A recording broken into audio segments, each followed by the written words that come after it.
If President Ramaphosa somehow triumphs at conference, we're stuck with a corrupt and compromised president, and no one forced him into the Pala situation either. Close quote. Thank you, Honorable John Steenhuisen. Now, somebody tell me that this GNU is not a government of convenience. Recapping the top story for this hour, 6 suspects have been arrested in connection with hijacking and illegal possession of a firearm in Philippi on the Cape Flats. I'll be back at the bottom of the hour. For SFM News, I'm Eva Chipa. Nelson Mandela once said, "It is in your hands to create a better world for all who live in it." SAFM urges you to identify those in need around you and to do what you can to make a difference to them. Tata Mandela went further to say, what counts in life is not the mere fact that we have lived. It is what difference we have made to the lives of others that will determine the significance of the life we led.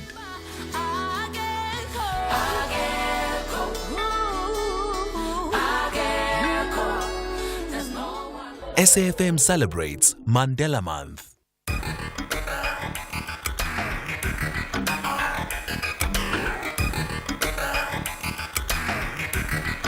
The Talking Point with Cathy Mohlahlana. Weekdays, 9 a.m. till midday.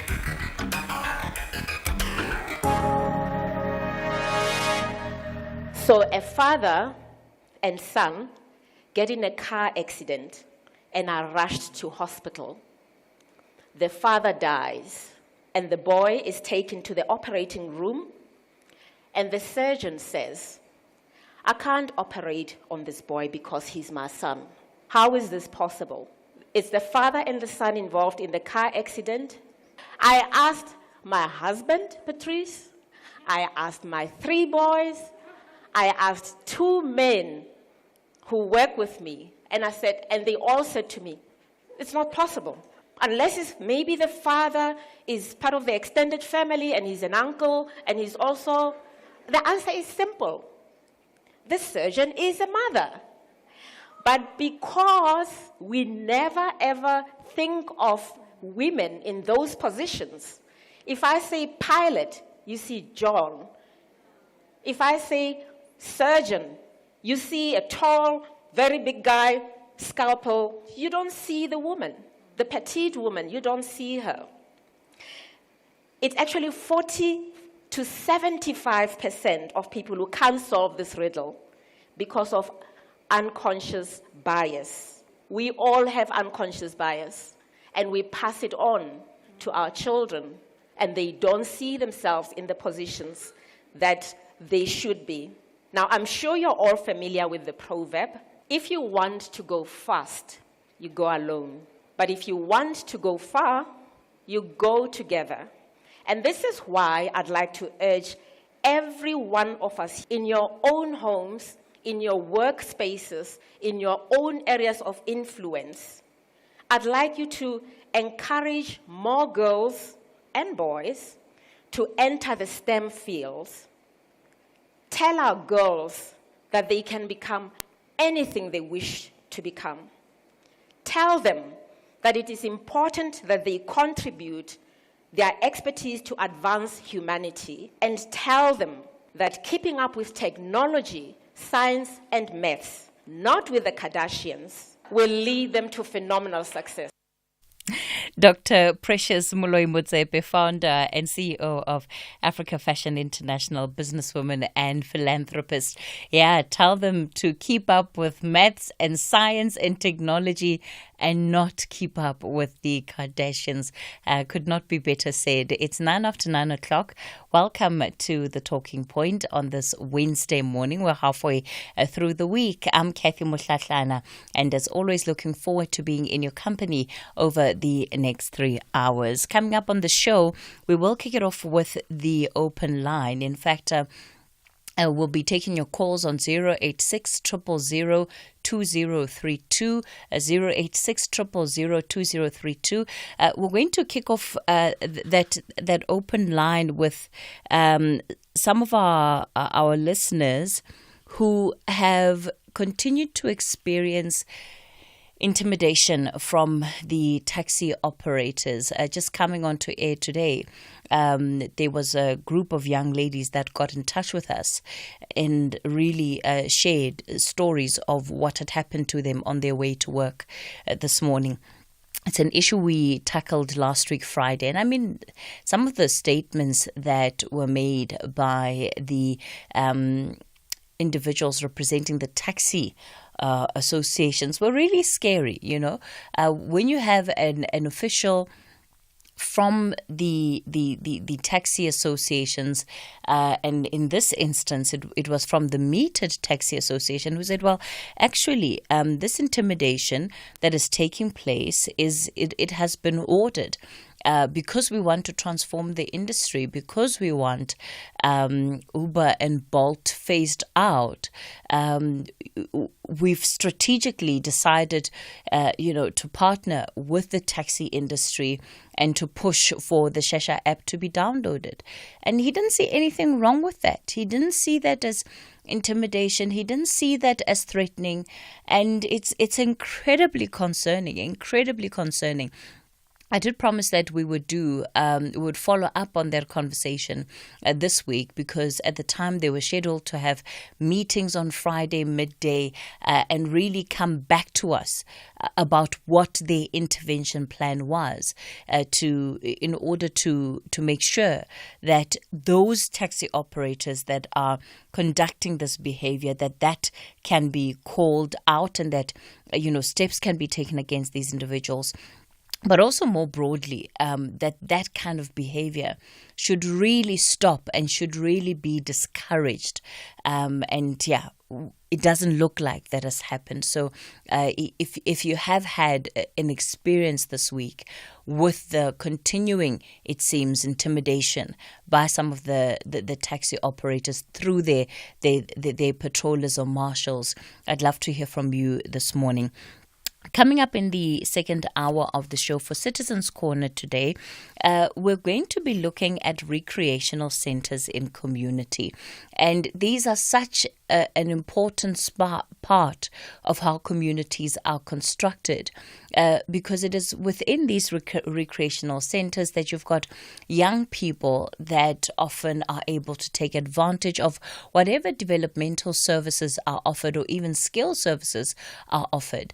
But when they don't exist, it of course creates a great gap in our community. So we'll be talking about that, the decline of community centers, the impact that this has, especially on young people, and the gap that it creates when we look at then the issues of crime and what else it is that young people resort to getting involved in because there's just nothing for them to do. And in the final hour of the show, we're going to be unpacking the latest developments coming out of Kenya. And it's after the president there, William Ruto, announcing that the first group of his cabinet, after he announced the first group of his new look government, it follows a month-long protest by citizens in that country, and we'll be talking about the shake-up. We'll also be talking about this broad-based government that Ruto then is forming and what it is likely to yield. And they also have somewhat of a coalition government or government of national unity in place in Kenya. So we'll look at that in the final hour of the show. All right, you're listening to The Talking Point. We kick it off with your calls, 086 000 2032. That's the number to dial. On the WhatsApp voice note line, 0614 104 107.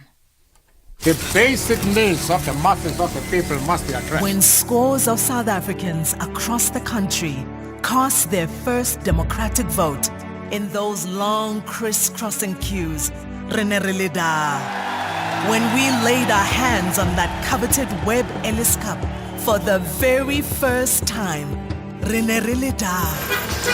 Hey, Tada. Nice. When Mzansi's early risers beat daybreak in huddles of 4-4 Mahlalisane to dig precious gold and keep our economy alive. Rida. through the TV screen, the mobile app, and the unshakable power of radio. We are the gateway to the twists and turns of Mzansi's maturing democracy. Weave your brand into the fabric of South Africa's colorful story and be there. Contact SABC Sales at sabc.co.za for more. And we will buy 500 cars, and we will buy 500 more. Just to be the one who buys your car, will come to you and offer more. We buy cars, we buy cars. Da-da-dun-da-da-dun-da-da-dun-da-da-da-da. We buy cars, we buy cars. Da-da-dun-da-da-dun-da-da-dun-da-da-da-da. We Buy Cars, the easiest way to sell your car by far. Greatness has a way of overcoming all the obstacles. South Africa is readmitted into the International Olympic Committee. The Afrika Dzonga flag was flown by marathoner Dan Dow at the opening ceremony of the Olympic Games Barcelona 1992. Elana Meyer rose to the occasion with a silver medallion in the women's 10,000 meters. While tennis doubles pairing of Wayne Ferreira and Piet Norval grabbed another silver. Second and silver medalist representing South Africa, Wayne Ferreira and Piet Norval. Team Africa Jibembe. Magical moments of the Olympics. Brought to you by SABC Sport, proud broadcaster of the Olympic Games Paris 2024. For the love of the game.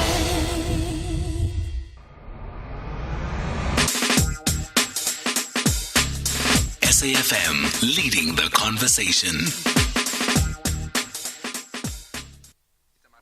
All right, we then start the open line this morning in Pietermaritzburg. Anonymous, good morning to you. Of course, you got in touch with us a little earlier on in the morning, well, literally in the last half hour. Tell us about your experience this morning and a stand on your way to work. It's been quite a couple of days of turbulence because for whatever reason, Koniso Security Company has founded a need to stop cars armed with big rifle guns. I don't even know what type of guns they are. And sometimes they're even wearing balaclavas. And they stop cars and check the contents of the cars in terms of what passengers are there, why you guys are in the same car to begin with. And I think basically what they're trying to fight, or what they are against, is sharing of vehicles when you go to work. Yeah. So this morning when we came across they're fighting carpooling, and from Yes. what you have seen, it has been taking place the whole week. Yeah, and to a point where I think I realized that they were targeting us, because when I went to pick up my friend this morning at the last stop that we got to, they were waiting for us at the end of her road. And they proceeded to follow us and proceeded to ask us why we don't stop when they tell us to stop. And we're a group of 7 girls. There's no way that we would stop for men with guns and with balaclavas on. It just doesn't make sense. Even when you're being stopped by a cop at night as a woman, you're told to go to the nearest police station. So there's no way in the dark, because we leave very, very early, because we live in Pietermaritzburg, but we work in Durban. So around 6:20 is when we leave Maritzburg, when we've picked everyone up and we're proceeding to Durban. So they basically, there's no other way to say it. They've been harassing and intimidating us. Today, in particular, they decided to follow us to her gate and proceeded to stop us at her gate and asking us why we didn't stop for them. And as you guys can see, even in the video, as you heard, we asked them why they were stopping us, because they're not police. They're a security company that is supposed to be stopping taxi violence. We're not a taxi. We don't go around picking up people who are randomly stopping on the road. It's carpooling, because it's expensive to be working in Durban and living in Pietermaritzburg. You cannot handle the petrol on your own. But also it just becomes Anonymous, also just to find yourself having to explain your decisions and why you're making the decisions that you're making around your life is just uncalled for. I want to play this video that you've sent through to us of what happened this morning, just to give listeners a sense of just the kind of interaction that took place and really the intimidation that Anonymous and her friends had to experience.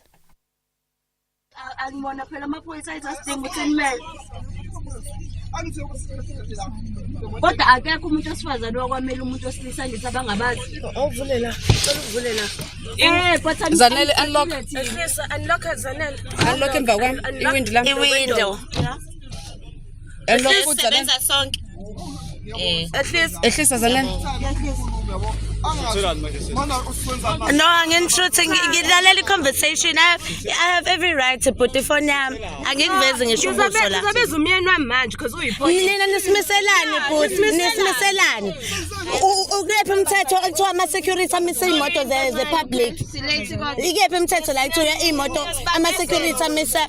No, nisenze sibe late. Thina satshelwa transport ukuthi uqiniso uqashelwe ukuthi sombiza futhi wena ngizokureport wena. Ingoba yazi indaba. Anibhale taxi violence lana sina siyona taxi thina. Ngabe ngiqada ne protection service not even. Manje masusithuka bhuti uyalwa nathi. Uyasithuka uyalwa nathi. Uzosijwayela amasimba wena. Uzosijwayela amasimba wena. Hawu uhlama. Sizalwe amateksi. Hawu sizalwe amateksi. Anamali ibhizi ngizovimba thina nginganamali lana. Sebenza man fuck off. Singaqeda singaqeda kodwa leli. Uzosijwayela kabi lana ibhizi nihamba nomuntu osifazane la nizosithuka sihlame ebolile. Sizoqeda leli thembi.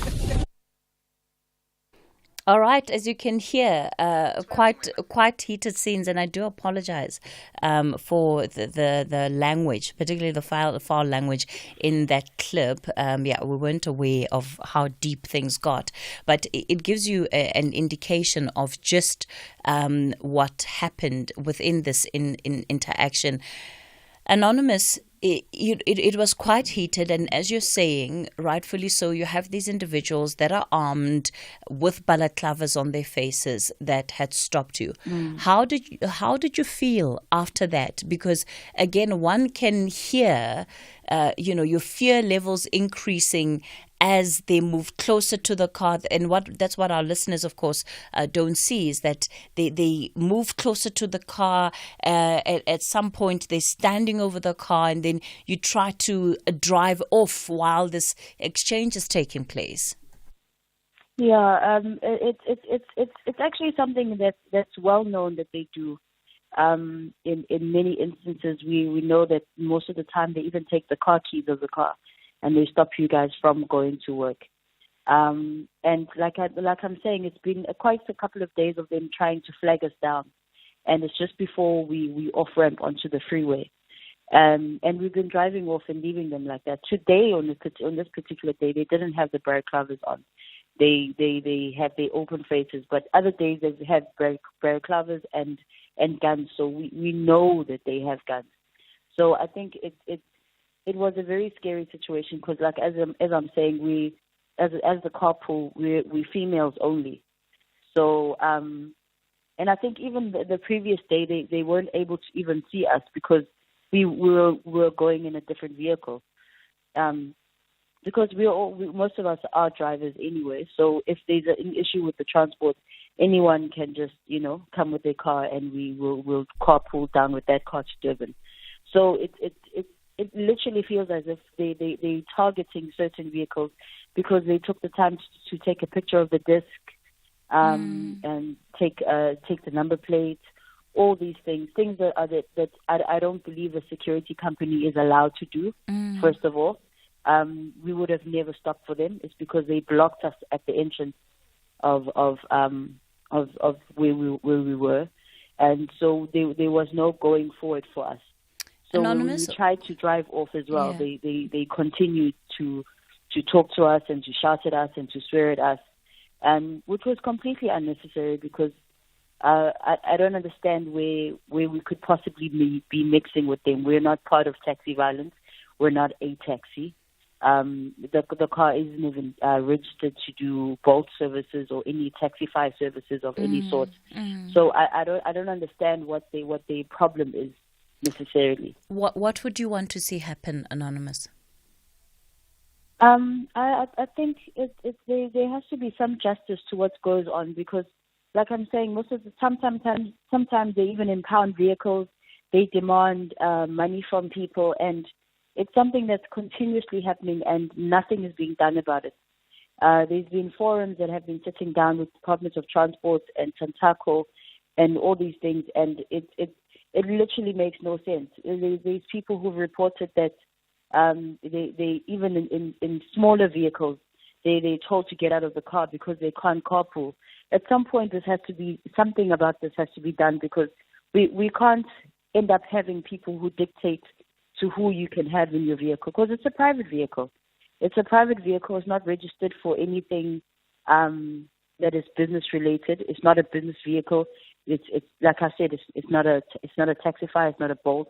I don't even know what the regulations are with a Taxify or a Bolt, but it's intimidation, and when it happens to you, you don't know how you react, because I don't know if they got into us and maybe there was a man or there was one of us who also has a firearm and we also retaliated in a violent way. Then what happens? Yeah, it's creating these volatile situations that are completely unnecessary, because they don't have the legislation to back them up with what they're doing. They're basically conducting illegal stops, extorting money, extorting things from people, taking people's cars, impounding them, and there's basically no law that's protecting them, and yet nothing is done. All right. You see even on people posting on social media, on TikTok, all sorts of things that it now becomes a problem even to be picked up by your parents at work.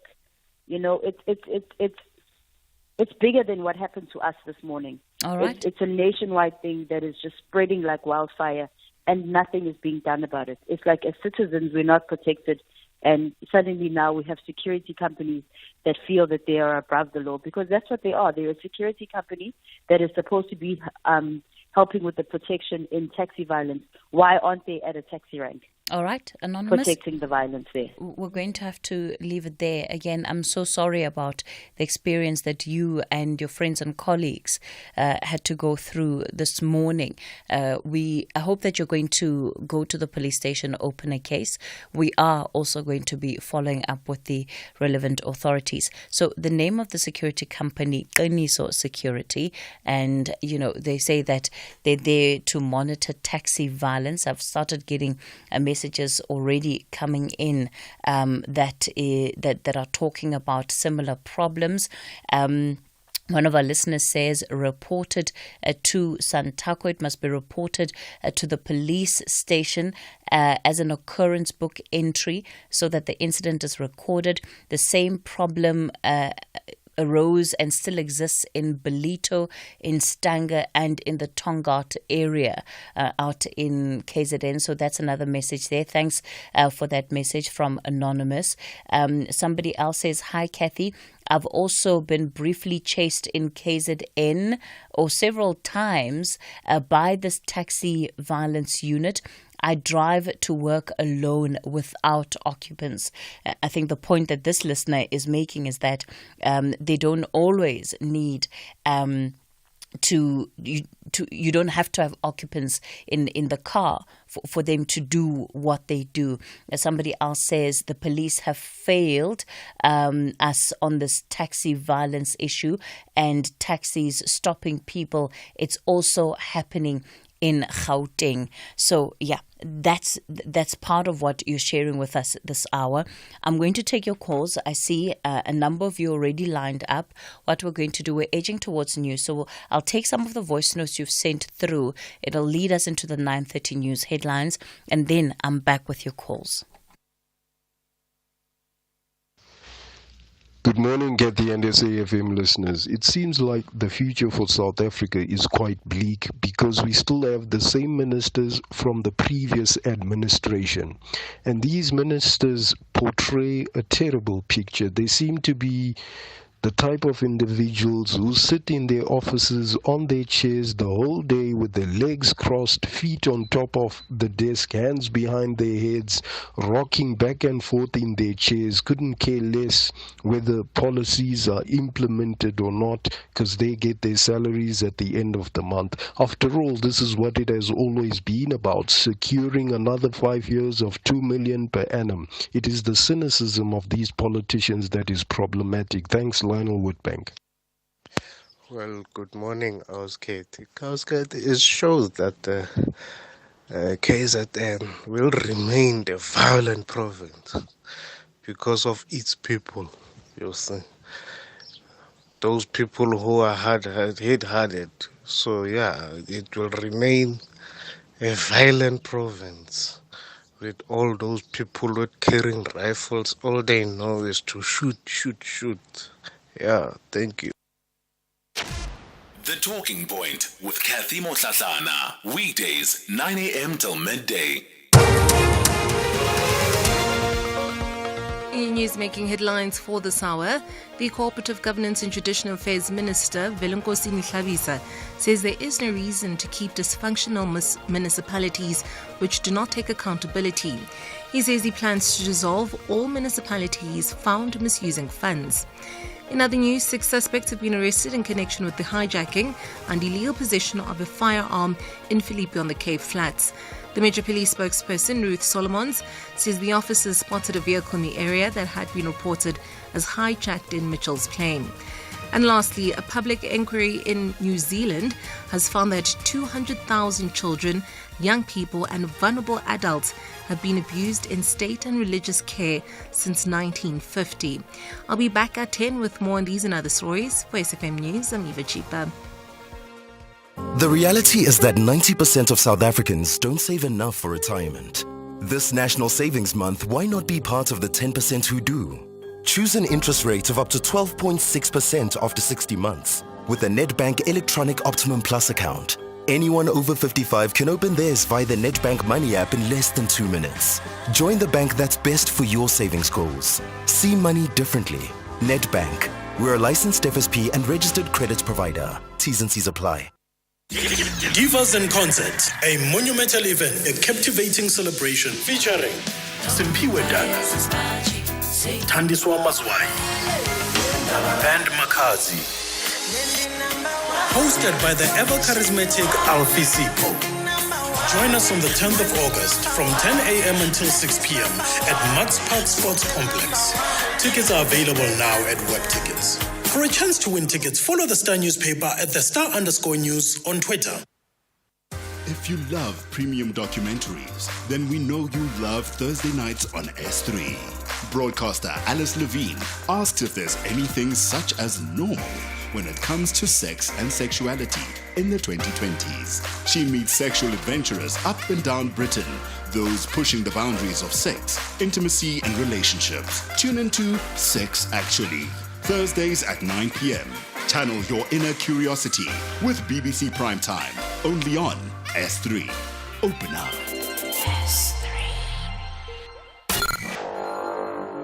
Tweet at SFM Radio and at Cathy Mohlahlana.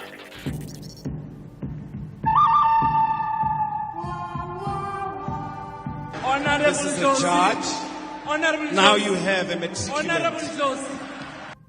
I think that the grannies and the pensioners and the Stokvels who had their money stolen from them at VBS don't sleep any better knowing that the people who stole from them have doctorates and master's degrees.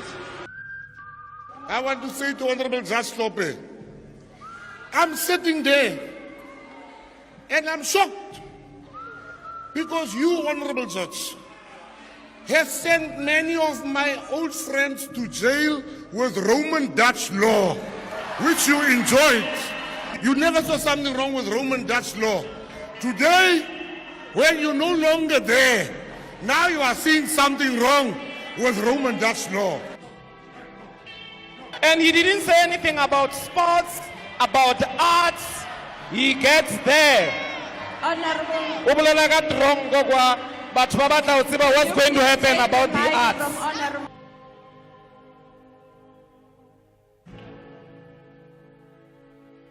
I didn't hear the answer. I'm not wearing my interpreter. Thank you very much, Honorable Van Rooyen. You can take your seat.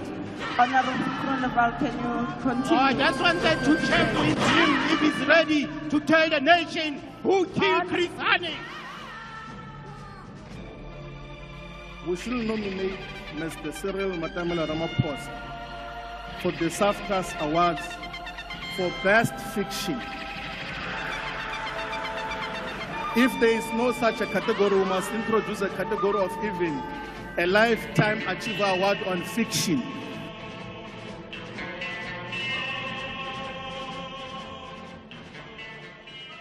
Hashtag SFM Talking Point. You're listening to The Talking Point. I'm still taking your calls on 086 000 2032. It is your national roundtable on the WhatsApp voice note line 0614 104 107. Of course, we started off the open line with that call from Anonymous. Many of you calling in to want to share similar experiences. Moses, you're in Bramley. Good morning. Good morning, my sister. How are you? I'm well, thank you, Moses. Yeah, man, it's a problem, this country, particularly when, Cathy, if leadership is in disarray in a house that should be respected, Parliament, they are disarray, they are just talking stuff that doesn't actually contribute in building this country. What do you expect from ordinary people? With the taxi people, when Cathy, I do a hailing as a side hustler. I work for a company. Okay. I've seen this happening. Like last week, here in Gauteng, it's right now, these people are forcing this Shesha because this Shesha app, it has to do with Fantago. What they're saying to e-hailers, they're saying you must install Shesha and do Shesha and do away with Bolt. We cannot be forced when Cathy to Shesha. Let me tell you something. When this app, Didi, came into this country, we actually tell our clients that there's an app that will be coming in South Africa. So can you download nicely to the customer? It's not a matter of forcing people that you must do Shesha. They are putting their roadblocks, illegal roadblocks, and police are not acting on these people. I still remember one day when I came in the morning in Pretoria. I was stopped by these guys. I couldn't stop. I rushed to the police station with the Slokomela. You know, there's this car written Slokomela. I was stopped and I went to the police station. When I arrived at the police station, the police guy, instead of saying, reprimand this guy that you are not law, I mean, you cannot do this. He was on top of me telling me, hey, Lilu, na watu badi you were supposed to uphold the law. Now you are telling me, you know, police are not there to serve South African citizenry. These people can harass you and police pass. They cannot do anything. And they are busy now putting their roadblocks here because of this Shesha app of theirs. They cannot force e-hailers to and we are no longer interested in their Shesha now that they are imposing us to us, Cathy. This country is a mess. Okay. It's a mess, really. Yeah, Moses out in Bramley, thanks for sharing that experience. Mapela, you're in Matatiela. Good morning. Hello, Cathy. Yes. Yes, my sister. No, I just want to also agree that the taxi industry, those people are a law unto themselves. They do what they want, and indeed, as the previous caller is saying, that the police is aware. Those people are aware that there is this, and when they stop you, I once paid 500 rand, the other time 150 rand, and sometimes I almost fought with the other one here in my own town here. I'm stopping there, busy setting my location on my phone, the thinking was that I'm hiking people, and then they came with an SUV stopping next to my car saying, "Hey, Chief, why you hikers?" I was the age hikers, and I was so pissed because I was not doing anything.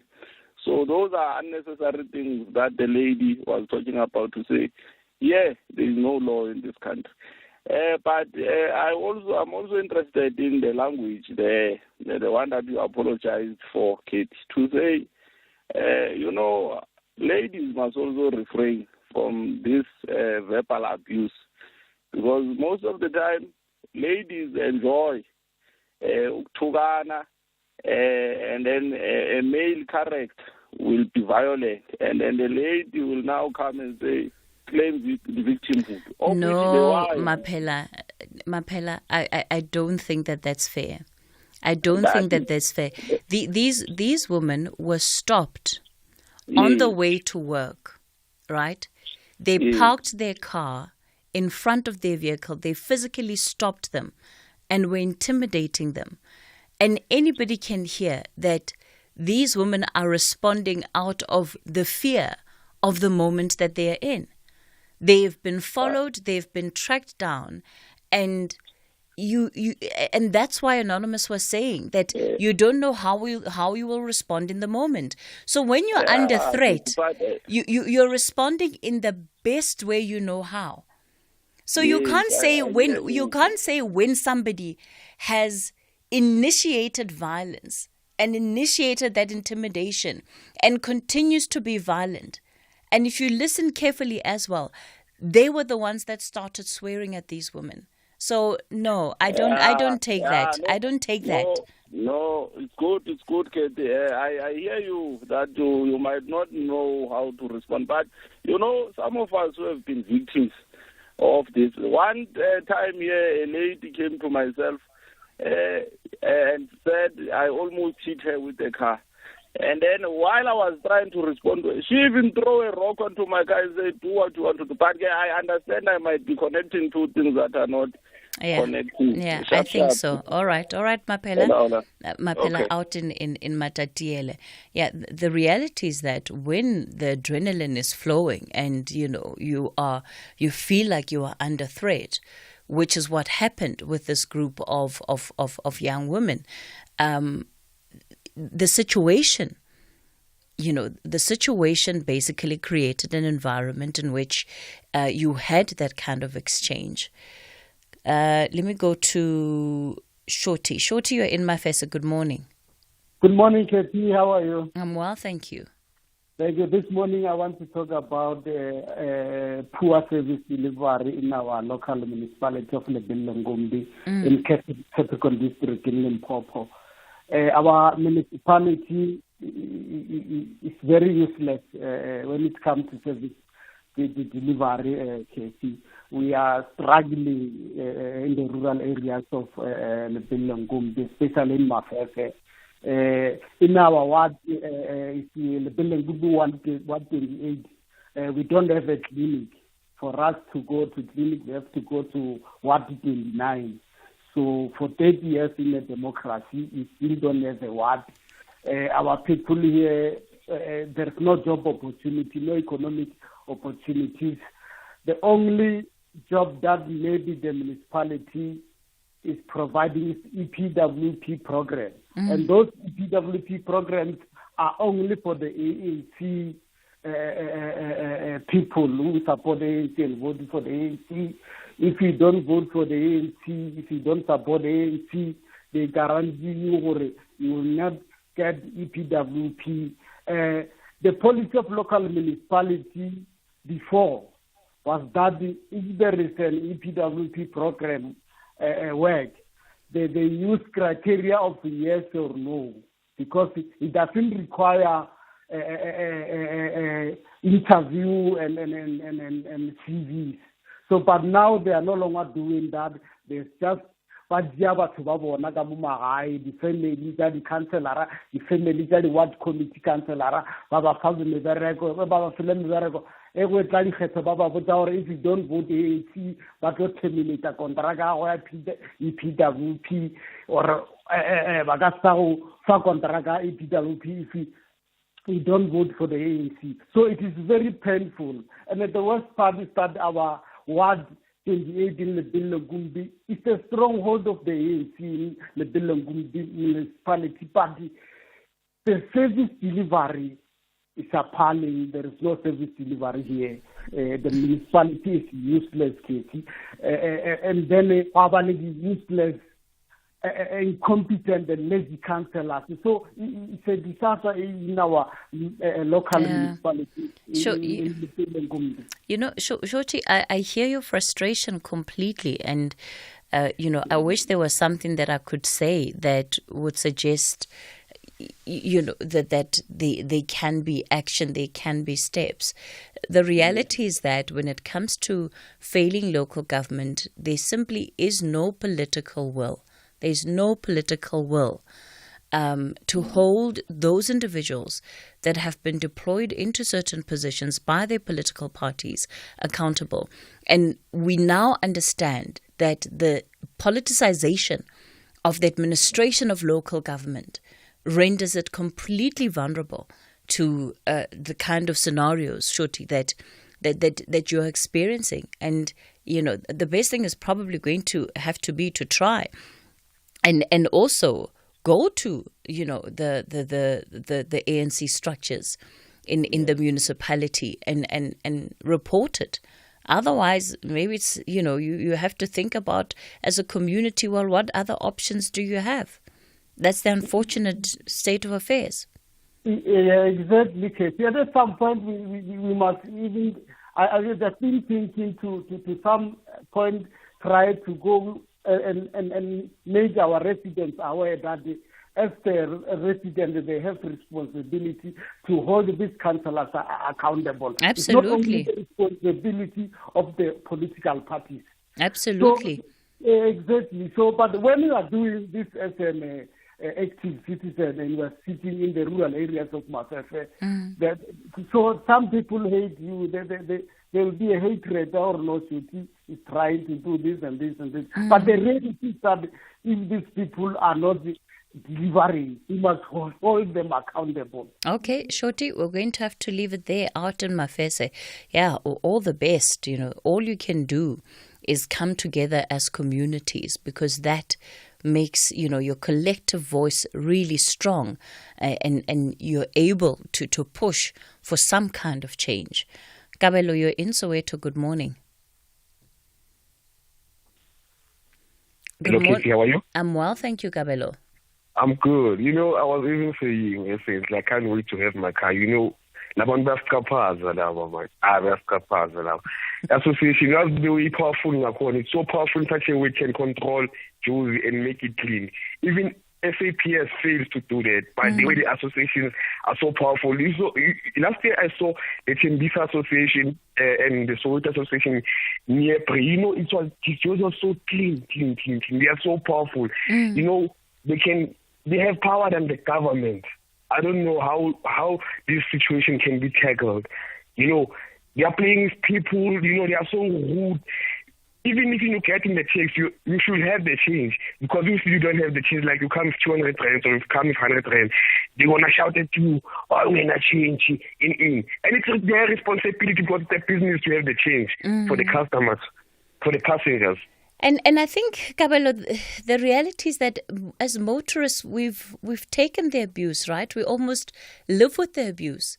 If you're driving on the road and you see a taxi driver next to you, you're the one that's likely to get out of the way, move to a different lane, just so that you avoid any scenario that can lead to conflict. Come again?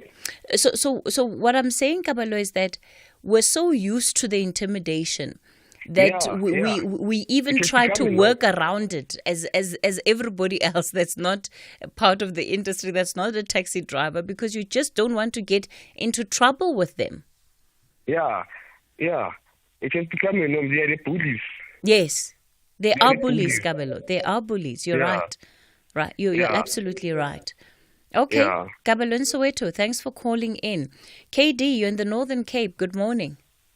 Good morning, ma'am and listener. Yes.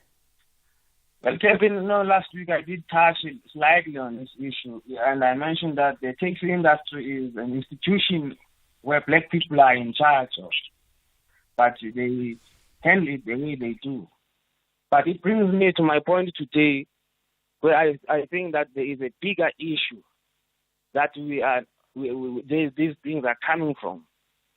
The group trauma and the failure of coordination, so the failure for the elderly to hand over the responsibility of power and the governance to the younger generation. So now here in South Africa, even in Africa, you have got people who came into government, into power at an older age. They were deprived by apartheid. So now they are holding on to that. It manifests in all levels of society, even at the family level, where you would find that even the issues of abuse between men and women, you have men who are black men who were defeated by white men and who were working for white women, taking that anger to black women and even black women retaliating and even their children. So for me, this is something that we don't deal with, and it leads, this group trauma, it leads to a jealousy now. So now the older generation uses this found power now to punish the younger generation, black generation, to say, okay, you will be unemployed, you will not have opportunities, even at family level, you will not have the access to power that will make us lose our dignity, which we have found. So I think that is something that we can look at, and even when I was looking at what was happening in Parliament between the President and Julius Malema, well, exactly that. When the elders realize that they have failed or they are not being taken seriously by the younger generation, they resort to, oh, you do not respect us. They demand respect. They do all sorts of things, which for them is a form of counseling. So my point is that there are foundational issues in our nation and who we are as people, where black people did not have the opportunity to govern. So now the process of handing over willingly, that is not there.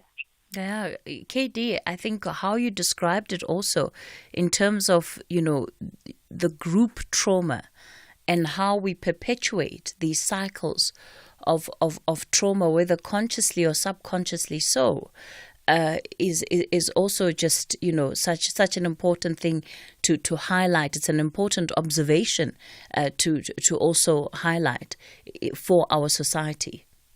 Yes, Cathy, because you see, when you have got this trauma, you are not able to relate to another person. So that is why it's easy for, let's say, a group of certain people in a certain province would group themselves easily and hate other people, or even black men to hate black women and love white women, or black people to hate other black people. KD, thanks for your insights this morning. KD out in the Northern Cape. And he's right, because even if you are, let's say, in that car with Anonymous this morning, you're one of the young women in that car, it's traumatic to go through what they went through. Because every time you get into your car now, you're thinking about, well, I wonder what lies ahead for me today. What is it that I'm going to have to fight off just so that I can get to work and do my job and earn a living for my family? It's an incredibly unfair situation that we are putting ourselves in, even as citizens of this country or as people who live in this country. Sekhatli, you're out in Mangweng. Good morning. Cathy? Yes, Sekhatli. How are you? I'm well, Sekhatli. I'm just making it deliberately. I know.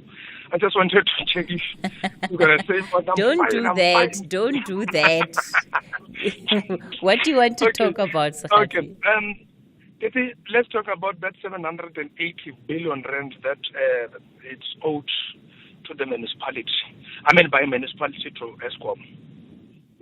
that statistics, that was... no, it can't be directed 780 billion rand, Sakhatli. That's close Yeah, on a that's trillion. exactly what... Or a trillion. No, they said it's going to escalate to trillion, if I'm not mistaken. Yeah, well, it's But not what- there now, though. Yeah. It's not, it's, yeah. It's All not, right. yeah. But what this morning when I checked with the municipality, that also they are owed around 350 billion. And then the reason why we were there or were there is also because the people did not pay their municipal bills, and then municipality is also struggling to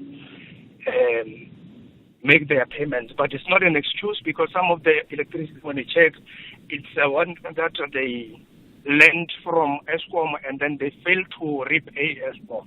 So then this is going to take us to another blackout, and as per Ramaphosa.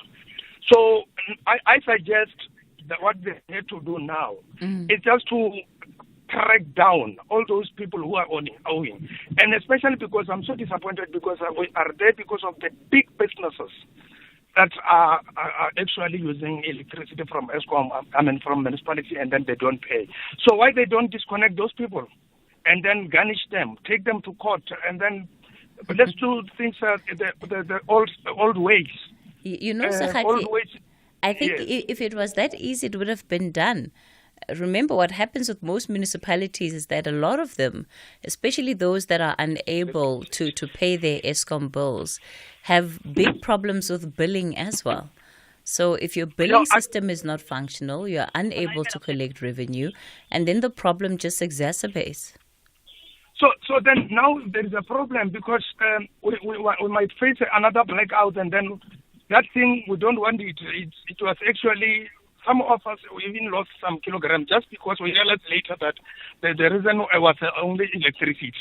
So somebody can understand how frustrated we was. And then now we have started to gain our weight again, then now this. So let's just be honest. Sakhatli, if you're losing weight because of load shedding, I don't think it's necessarily a bad thing. Huh? It's good for your figure. No. Remember, I'm thin. You never told me. I'm just a thin somebody. So then the way I'm continuing losing that weight, it's like, how am I going to become now? So then I was just trying to recap and to recover. Now this, and then we cannot allow this business. The main problem, big businesses, big businesses, they're owing a lot of money, and they're making profit. It's not like And they're not government making profit. departments, Sakhatli, and government departments. Yeah, the other thing is that those government department, and then that's government, and remember, Eskom is an entity of the government.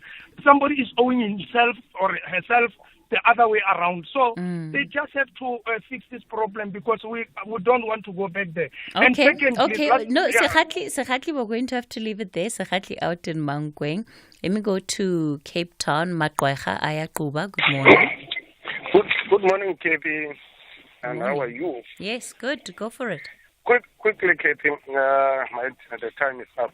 Otherwise, I've got 3 points, but it's one. Cathy, it's painful. I'm here in Western Cape now, but my original from Lady Frey. It's like 50 kilos from Queenstown, where I stay. Are you still there? Yes. Yeah, it's like 50 kilos where I stay. Cathy, I built my house in 2010. I was struggling with electricity, just to have electricity, from 2010 until this year. So when this year came, I think it was 2015, when they came there in my village, they said that they're going to take their houses, which they're going to 80 meters downwards. So my one, it was 93 meters. I need 193 meters. So they said, no, we can't help you until I wait until this year. This year, the contractor which put the electricity there, abantu bayile Cathy, bayobeka ilandoka, bayokwenza ipali, of which I was in Western Cape with my key. I just told the people they must bafake abantu bezawuthenga enye lex. Only to find out, Cape, it's only they put, I think now it's almost 4 months or 5 months. The cable which they put is down. And then aba bantu babefaka lambane, la contract babefaka lambane, ngela xesha bafaka lambane bachazelwa ngabantu ba le pali niyifake wrong, aniyombelanga kakhulu, bathi bazawuphinda babuye. And funny thing, Katie, is And Magwaga, was it ESCOM that was doing this work? Because basically you're saying that the installation of their cables was done incorrectly. Yeah. So the funny thing is, Cathy, you can phone even now in Queenstown at ESCOM. No one will pick up the phone. And just imagine 50 kilos. I'm paying, when I'm going down to Eastern Cape, when I'm there, if I want to go to Queenstown, I must pay 45 rand to go there and 45 rand to come back, which is 90 That's 100 rand, yeah. 100 rand. Just imagine you go there and then you don't get help. You phone, if your phone is full, you will phone until your phone go flat.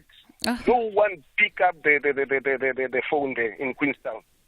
You can try it. We have such a problem of people showing disdain when it comes to delivering services. And I don't understand. Because if you're employed to do a certain job, how are you able to get through the day from 8 o'clock in the morning until 4 or 5 o'clock in the evening not having done that job? How is that possible? How does that work?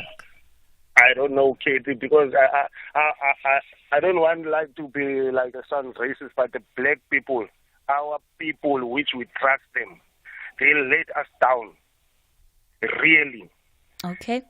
Magwaga, we're going to have to leave it there. And it's just, people just don't care in some instances. They just don't care about the jobs that they're getting paid to do every month that is coming out of you and I's pocket. I don't understand. It's time for the latest 10 o'clock news.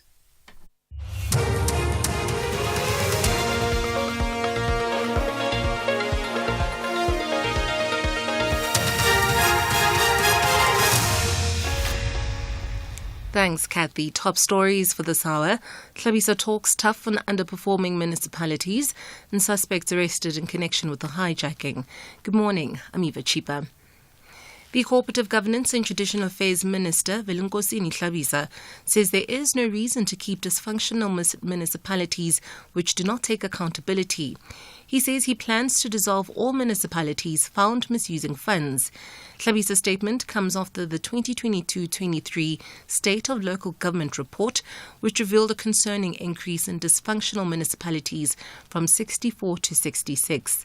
Tlhabisa says the municipalities will be monitored before being dissolved. The first thing to do with the dysfunctional, we will visit them, so that the information we have, we verify the information, and as the seventh administration, we do not want to act on the report. We will engage them. What are your problems? What support you need? And we will avail support and put time frames and request them to cooperate. And if they cooperate, they would definitely receive all support and be moved from dysfunctional to render services. Meanwhile, economist Dr. Clement Moyo has warned that failing municipalities can deter investment and job creation in the country. He says failure to provide basic services could force businesses to completely shut down. Without that conducive environment, we won't see any investors coming to invest in that local municipality, and that creates a problem because job creation is hindered.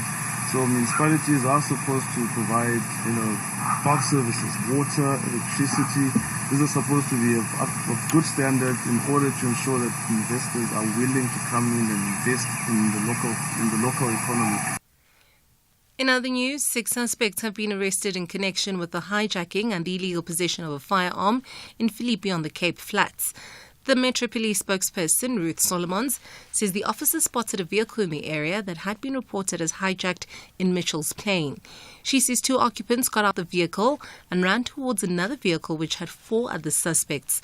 Solomons says these suspects will appear in court soon. The officers managed to stop the vehicle and apprehended all 6 suspects. Inside the vehicle, the officers recovered a 9mm Browning pistol with the serial number filed off and 24 different caliber rounds. The 6 suspects aged between 22 and 33 were arrested for hijacking, possession of a hijacked vehicle, possession of a prohibited firearm, and illegal possession of ammunition and detained at Philippi SAPS. The city of Cape Town has deployed extra law enforcement officials to crime-ridden CBD.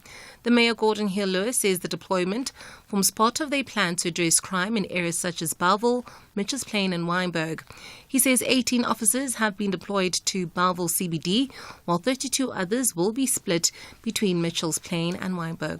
We start to deal with the crime and grime in those CBDs, and so we've done the special deployment, and it starts here in Bellville. You can't have enough officers everywhere, so you need to focus on where the big issues are, and there's a lot of crime issues in the CBDs. Lots of petty crime issues, what we call on the official statistics petty crime, but it's cell phone snatching, it's chain snatching, it's bag snatching, it's robbery.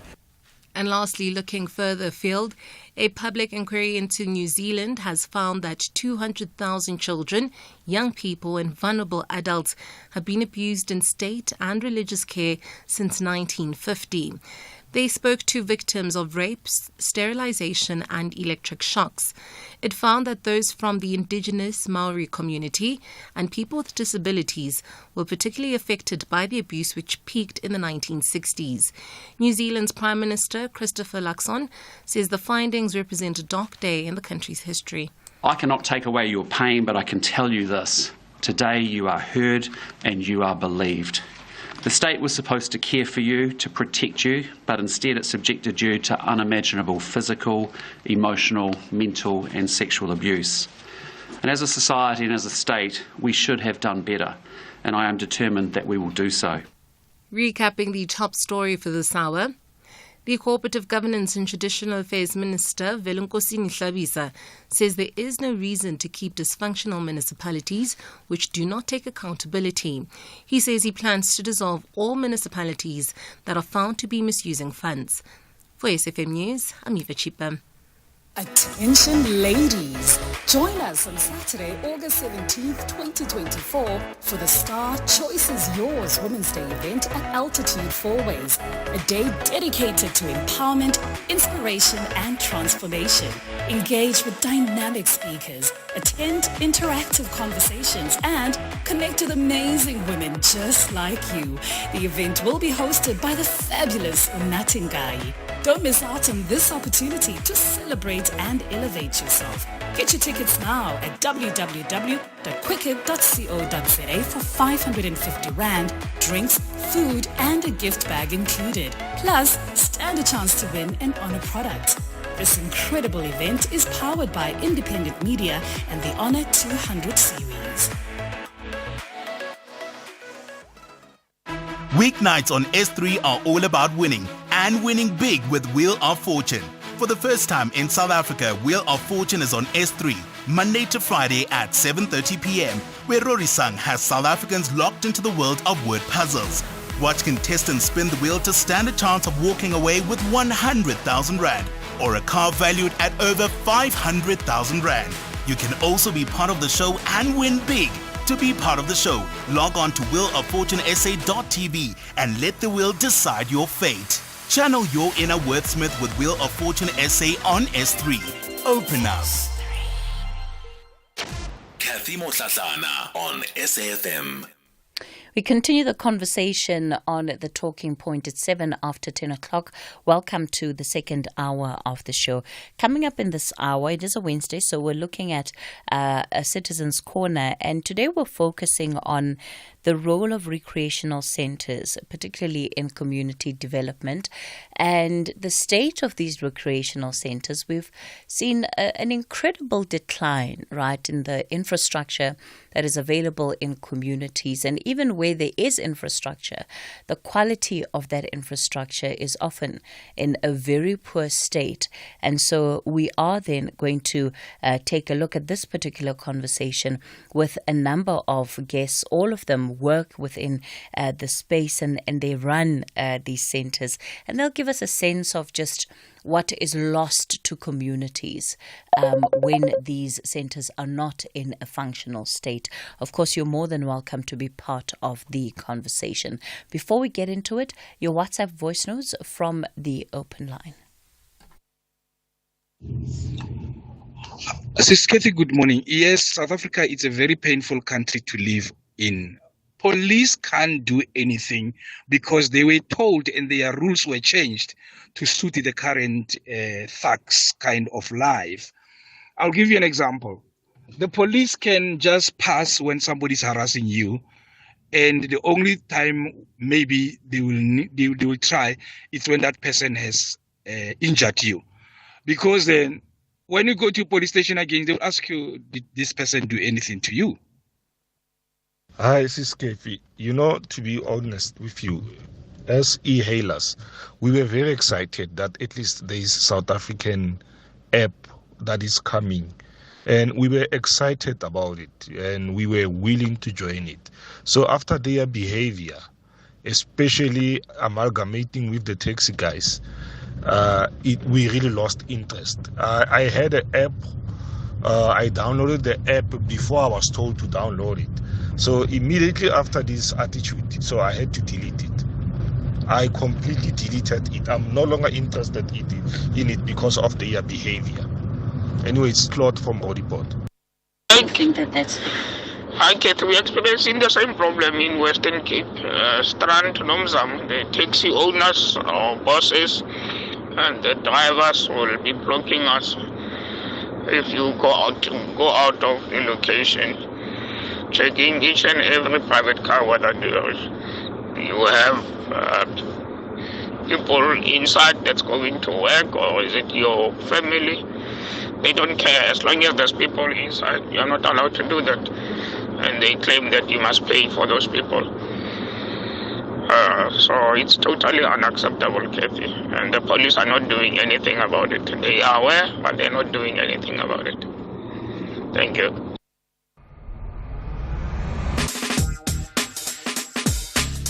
SAFM, leading the conversation. Well, we're focusing on the role of recreational centres in community development this morning on Citizens Corner. And the ideal really is one that says every community should have a recreational centre and even parks where people can go to just enjoy themselves, have fun, especially for young people, teenagers, young adults who are navigating their way through life. But what we have often seen is that there is very little support for recreational centres, which means that even where in communities where they do exist, often they are hardly getting by, which means that the reach and the impact that they could have on the community is quite limited. In studio with me today is Bridget Munich. She is the Centre Manager at Mash Up. It's an NPO based at Westbury, founded in 2013, and they provide development opportunities to young people in that area. Bridget, good morning to you. Thank you for coming to studio this morning. A very good morning to you too, and thank you for inviting us this morning to the studio. Nadia Luboyski is the director of the Anton Luboyski Educational Trust. They're based out in Philippi. Nadia, good morning. Good morning, Cathy, and thank you so much for inviting me to discuss a topic that is in need of attention and very, very close to my heart. Thank you. Well, also on the line is Mpho Ngwenya, who is an artist, sculptor, writer, and tutor based in Soweto. Mpho, good morning to you. Yes, good morning, Ms. Cathy, and to the listeners, and thanks for the opportunity. Bridget, I'll give you the benefit of being in studio, and I'll start off with you this morning. If you can perhaps speak to us about the role of recreational centres. What role do they play? What role does your centre play in your community? Yes, I'm from the Westbury Youth Centre, where we have the Community Development Centre, and we work with the youth between the ages of 18 to 35. So what we offer skills development program to them. And, at this point in time in our community, it's chaos in the community. It's gun violence. It's it's just crazy in the community, and we replace the gun violence, the drugs, with skills development programs. As I said last time, we have the computer training, we have A+ training, coding, life skills, motorcycle licenses, and a lot of other skills like performance art. We have women empowerment programs where we do sanitary pads. We also have the matric program where we skill the youngsters in the community. So that's what we're offering the youth, because we have a dying community presently. We have mums picking up their children 4 o'clock in the morning, washing blood on the streets of the Westbury. It's so sad. But we're there to say, we can save the youth. Those youth, they had dreams, they had visions, and they had goals. But where are they now? In a cold grave at the graveyard. And we are there as the community center just to pick up the pieces and say, there's always light at the end of the tunnel. How difficult is it to operate in a community that is particularly burdened by these high crime rates and the drug abuse, the gang violence that you are exposed to in Westbury? Our slogan is, don't kill yourself, skill yourself. And we work a lot with parents because that's where it starts. It starts at home because we say charity begins at home. Working in a community with all this violence, I'm a strength-based approach person, and I work with strengths of people. If anyone walks into my office, I look at the good in the person. I don't look at you a drug addict, you are not sober. I look at what is the soul. Why is the soul in my office this morning? Then I work on what is good. And that is who I am, to work with strengths of people. And it's so good because we always think of negativity. And that's not who we are at the Westbury Youth Centre. We work on how can we help this youngster. This youngster, the little soul in their heart. We work on that soul. Okay. Yeah. That is Bridget Munich of the Mash Up Center in Westbury. Mpho, you are, of course, based out in Soweto. What would you say the impact of community development programs through recreational centers, the impact of that is? Yeah, with me, it is Cathy. I've identified problems that plague our society. Now, I came up with solutions, and as an artist, I thought art can play an important role in addressing those problems. Are you still with me, Cathy? Yes, I am. Yeah. So I approached the Department of Arts and Culture. So far, I haven't been successful in getting funds to realize that dream. First I would like to, the one solution is that some time ago I visited my grand in hospital, and I could see that the medical professionals like your nurses were stressed out. And now, I thought maybe, passion in the medical fraternity is of vital, it's of great importance.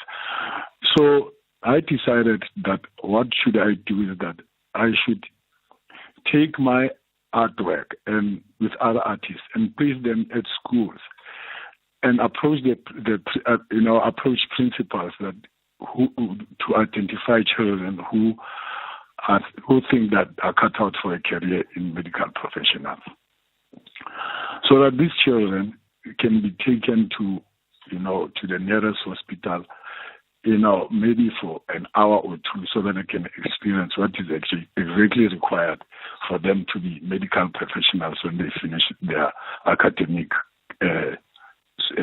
careers. I mean, academic years. So what we do is that we place. So if I understand you clearly, Mpho, part of what you do is also to assist young people when it comes to career development and try to expose them to the careers that they might be thinking of. Yeah, that's what I wanted, but through art. Art is an incentive. Sure. So, and art so that it can sort of instill passion in what they want to do. Mm. Yeah. And what has been your experience so far in doing this work?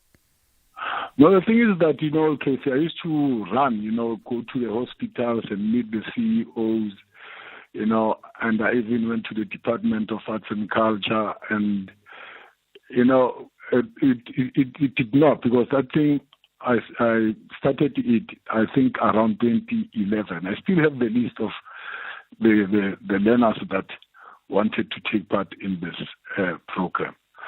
And I even approached taxis. Taxis like that will ferry the children to the hospital and bring them back and deliver them to their homes safely.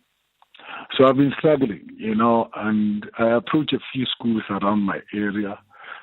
Some of the principals, agreed with me, and some of them, it was just, I didn't have enough support to do that, So I think maybe, because I thought maybe the Department of Arts and Culture would play an important role in this, what I wanted in this endeavor. Mm. Yeah. So what do you do now, Mpho? Have you just resorted to teaching the young people in your area about art and helping them out on a day-to-day basis with things like schoolwork and others? Yeah, you see, I'm having problems with the schools, So what I do is that I teach them, at my home, a few kids at a time, what I've identified again is that the lack of understanding maths, So I came up with an innovative way to teach them maths through art, Cathy. And so far I'm getting some positive results there, especially the young ones, So I managed I tried to approach a school nearby me, of which I cannot mention, but you see, if we can get some space, because some time ago I learned from Time Magazine about what they do in Finland, which is regarded as one of the most, the top countries that produce, learners with who are successful in mathematics. So I thought with me I could, introduce indigenous games, but through art and incorporate mathematics in them, like your numeracy, not forgetting the language, the mother tongue. Okay. And so far, I haven't been successful in that. All right, Mpho. Yeah. Thanks for giving us that roundup of your experience. Nadia, you are out in the Western Cape, in Philippi. Perhaps tell us about your experience too, the work that you do through this community center, and just what it is that you have found to be the role that you're able to play in the community. Hi, Cathy. I just also wanted to say both to Bridget and Paul, what amazing work you're doing, and thank you so much for your passion and your willingness to keep working at these things that you're working at, because everything that they both said is absolutely on point with the kinds of things that we're dealing with in our communities. So my history comes from that I studied to be a kindergarten teacher, and realized from my in-service training at different schools that children come to the schools and they don't understand English necessarily, but are treated in such a way as if, they don't understand because they're stupid, not because they have a lack of knowledge, of understanding the language. So we then had my first sort of attempt at being a kindergarten teacher was out at a community center and a kindergarten in Philippi. And, what I saw and experienced there is it's mind blowing how much children endure and how much the youth have to fight through to be able to realize their dreams. Just like what Bridget said, like young people have so many dreams and aspirations, but have nowhere to take them to actually get them realized in some manner or form. And then we would have circles where we speak about these kinds of things, and you'd ask someone what aspirations they have, but originally it's, there's only one or two paths that they can follow really, and if that's even a possibility. So I think it's amazing what Bridget and them are doing. But so from our side, I was then this kindergarten teacher, and I was then approached by quite a number of women that had these informal ECD centers asking me how can they make their centers like what mine was like. And then we, in 2007, decided we registered my brother helped me register our non-profit organization, which we then named after my father, the Anton Lubowski Educational Trust, and have worked with a number of centers since, but very similar to Bridget, have started to really understand what the actual obstacles are that exist. And from the work that we're doing now, which has been working in Philippi in a small area called Vukozenzele, we then purchased the land and we now want to build a community center, but we want to build it with the community every step of the way. And I mean, we've worked with them since 2009, so it's been a very, very long process. But the thing that we're sitting with on an ongoing basis is, the excessive use of alcohol, drugs, where youth are frustrated with not knowing what to do next. So gangsterism begins to form because, I remember I was doing a little session with my kids, and we were asking the children, what do you want to be? That conversation, what do you want to be when you're older? And the one boy sat there and he says, I want to be a Tsotsi. That's an aspiration he has because it's what he sees the big boys do around him and how they act and what they do. And it was about needing to take that gentle soul that's 5 years old and actually expose him to other things, that's not the only option he has, but then the entire environment and the whole system with which he lives in needs to alter and needs to pay attention. And that's ultimately, what we want to do. So I once also there was a little girl that had come to kindergarten and she was acting very strange. And through figuring out what had happened was she woke up hungry. Her mother had too much to drink the night before. So from being hungry, she saw a Savannah bottle that was still only half empty, still half full. And she drank it, and that's how she came to school. So I had a 5-year-old that was at school drunk. And those are the kinds of conditions that we are facing and dealing with. And so we then started parenting workshops very much like Bridget has spoken about, because it's about the family. Sure. It's about providing the support for the families. Sure. Nadia, thank you. Thank you for that.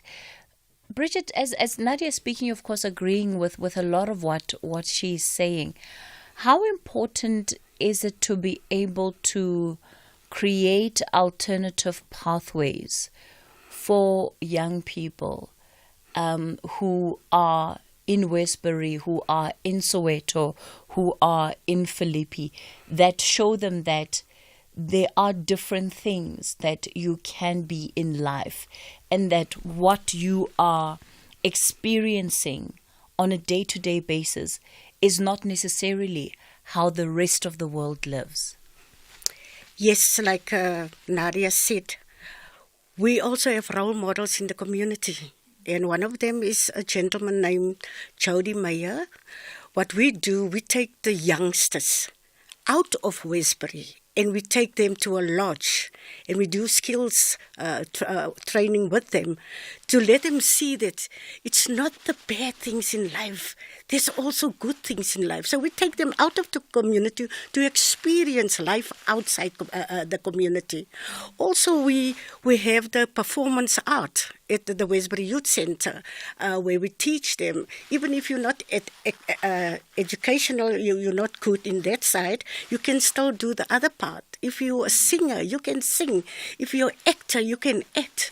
Like I'm one of the actors at the centre, and I mean, I'm 65 years old, but I always tell the youth, if I can do it, you can also do that. So it's a lot of things that we're doing with the youngsters to let them see there's great stuff for you. Don't follow the negativity. Follow the positiveness in your life.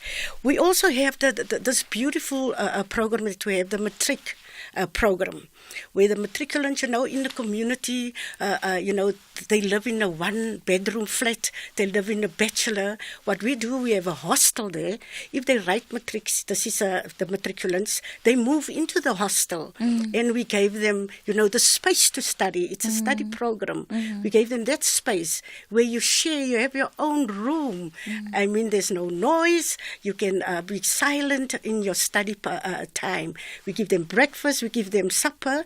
And I'm the house mother in the evening with these matriculants. In many ways, what you're doing is that you're taking them out of their space and you're creating this bubble where they have the opportunity to focus only on school and not perhaps get distracted by everything else that they would be experiencing maybe at home or even everything else that's happening in the community. That's correct. We're going to continue this conversation in a moment. We're looking at the role of recreational centers, especially the role that it plays in community development. And it's so clear that the issues that we face in our households end up becoming issues that these centers have to do the work of trying to address. But how do they do that, especially where perhaps there isn't the support of parents or the community that is getting involved? We'll continue this conversation in a moment. It's 10:30. Thanks, Cathy. In your news making headlines for this hour, 12 learners from Pretoria High School for Girls have been suspended over racism allegations. The incident follows a group of learners' planned protest which was scheduled for Friday last week. In other news, the family of Katlego Bereng, whose charred body was found in the jail cell of convicted murderer and rapist Thabo Bester at the Mangaung Correctional Centre in Bloemfontein, says the case is emotionally depleting. His charred body was used as a decoy in Bester's escape plot, which was staged as suicide. And lastly, the Cooperative Governance and Traditional Affairs Minister, Belunkosi Nihlabisa, says there is no reason to keep dysfunctional municipalities which do not take accountability. He says he plans to dissolve all municipalities which are found to be misusing funds. Voice FM News, I'm Eva Chipa. Taking a look at your markets this morning, the rand is currently trading at 18 rand 37 to the dollar, 23 rand 66 to the pound, and 19 rand 89 to the euro. Markets in Asia were lower at the closing bell. The JSE mainly weaker in mid-morning trade, and markets in Europe have extended losses. Gold is trading at $2,412, platinum $957 per ounce. The price of Brent crude oil is at $81.44 a barrel. Yeah, we can do this. It's been a long time coming. This deserves to grow. It's a great business. If they don't like it, someone else will. And fund me so I can expand. Maybe I can offer them shares. I need to retain equity for staff. It's going to be good for recruitment. Yeah. Possible begins with that one great idea. When Telkom enables entrepreneurs to make their ingenuity a reality, we grow local economies. Telkom. Possible begins here. Okay. So what do we have here? A new dub telenovela on S3? The last one was absolutely amazing. So let's see what this one's about. Paloma. a seamstress and single mother receives the wrong test results and finds out that she only has 6 months to live. Interesting. She decides to live her best life and do things that she never had the courage to do. Understandable. Paloma unexpectedly finds love from a stranger she slept with. I see. She finds out that she received the wrong results and decides to meet the man who actually has 6 months to live? Wait, what? And right there, I know I'm hooked. Channel your inner drama with Bomb Successful, a life worth living. Weekdays at 4:30 p.m. only on S3. Open up. S3. Hashtag SAFM Talking Point. We continue the conversation on the Talking Point. It is Citizens Corner, and today we're looking at the role of recreational centres and the role they play in community development. Bridget Munich is the centre manager at Mashup in Westbury. Mpongwenya is an artist sculptor, and he works largely on an independent basis, helping young people in Soweto and teaching them the arts. And Nadia Luboyski is a director of the Anton Luboyski Educational Trust out in Philippi. Bridget, what would you say Westbury was like before you had Mashup? Well, that's a very interesting question you're asking there, because I grew up in Westbury. And before, it was a safe haven. It was Westbury Place of Dreams, where we would walk at night, 9 o'clock, and we were safe. And also in Westbury, there's a lot of resources. We have swimming pools, we have clinics, we have hospitals, walking distance. We have parks that we could go to, and we were safe. But now, it's not safe even 6 o'clock in the evening. We don't feel safe. I mean, I had an incident last week when I was on my way to the shop. And on my way, I just saw this gunman. And I freezed. I actually freezed. I couldn't go forward or backwards. And I didn't know what to do. And my neighbor had to come and fetch me because I was in the middle. Nearly in the middle of the gunfights. Sure. So you're not even safe to go to the shops. Even Sunday mornings, if I go to church, I walk to church and 7:45 in the morning, there's guns, there's shooting all over. Before, we used to walk peacefully. It was our Westbury. It's amazing that things can change like overnight. To be Westbury's nightmare and no more Westbury Place of Dreams. What do you do to get young people to come and participate in the programs? Because as Nadia gave the example earlier, a life of criminality has somehow been glorified in the day that we live in, right? Because it's seen to pay off. It's seen to be a life that can give easy access to luxury or whatever it is that people might be after. Yeah, so what we do, especially because I do community development, I walk in the community, and your question that you ask is, how do we recruit these youngsters? I walk to corners where they sit and they're having their drugs or their alcohol, but I don't look at those things. I will just walk up and say, hey guys, what are you doing? And they said, no, we're just sitting here, because they call me Auntie Brie, Mother Teresa of Westbury. And I said, well, did you know we have a centre on your doorsteps? And funny enough, I can just thank God that I saved a lot of youngsters, and they came to the centre, and they did our 3 months computer courses. And what's happening is that after the 3 months courses, they get an accredited certificate. So if they want to do entrepreneurship, we have offices there at the centre, and I offer them a space to grow from strength to strength. So that's how we do in the community. I'm always on radio. We have a local Kofifi FM, I think those guys.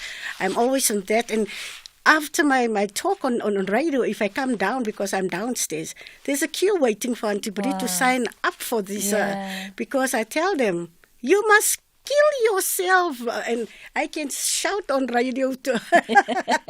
And that's the relationships I have in the community with the youngsters.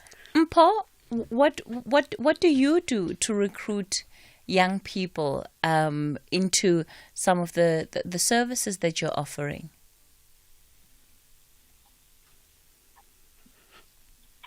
Hello, Paul. Sorry, Cathy. Recently I've gathered about little girls and little boys who I teach art.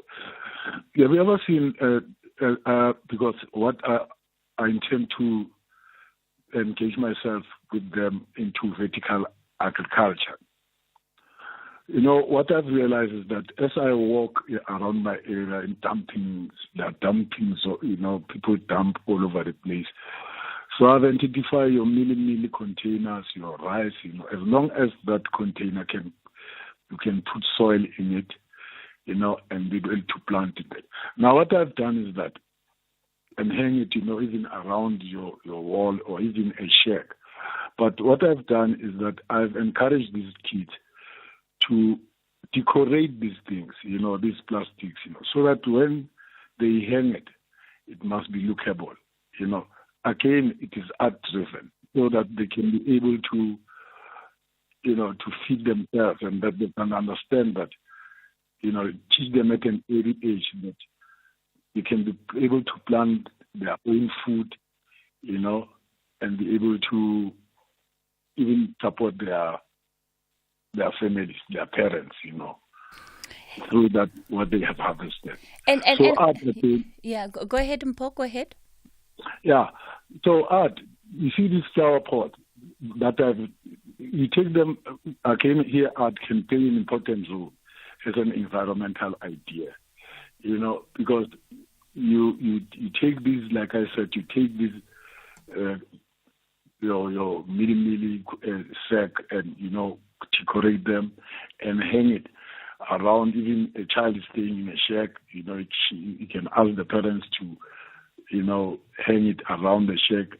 Again, it has an advantage because you can remove that flower pot, and if to avoid, excessive sunlight, and the one that needs sunlight, you can be able to move around. And because I've done that at my home, and the results are successful. So I've got about 5 or 10, I think 5 to 10 of them. So we are still cultivating the soil, so that when we put the seed and wait for the spring to come, and and hoping for good results. Listening to you, listening to you, Mpho, I think part of the lesson for me is that you don't need to always start big. So you don't always have to wait for the resources to come from wherever that you're hoping they'll come from. But it's about perhaps starting just with the basics and with what you have and with what you can do.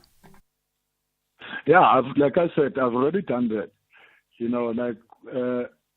I've managed to collect some. I went to schools for them to donate me the empty plastic bags of milli, and I have a little bit of paint, so that they can be able to paint this thing. So that, when they put it on the wall, art can also, decorate the wall at the same time. Food grows out of that. I don't know whether you get what I mean. Yes, absolutely, yeah, absolutely. So now that it's winter, we are preparing the soil now. When spring comes, we just throw in the seeds and wait for the rain so that the seeds can germinate. And maybe you can, with these kids, you can have a bumper come February. Nadia. Nadia, I want to bring you in here and perhaps also give you an opportunity to speak to us about the kind of difference that you see the existence of the center playing in the community.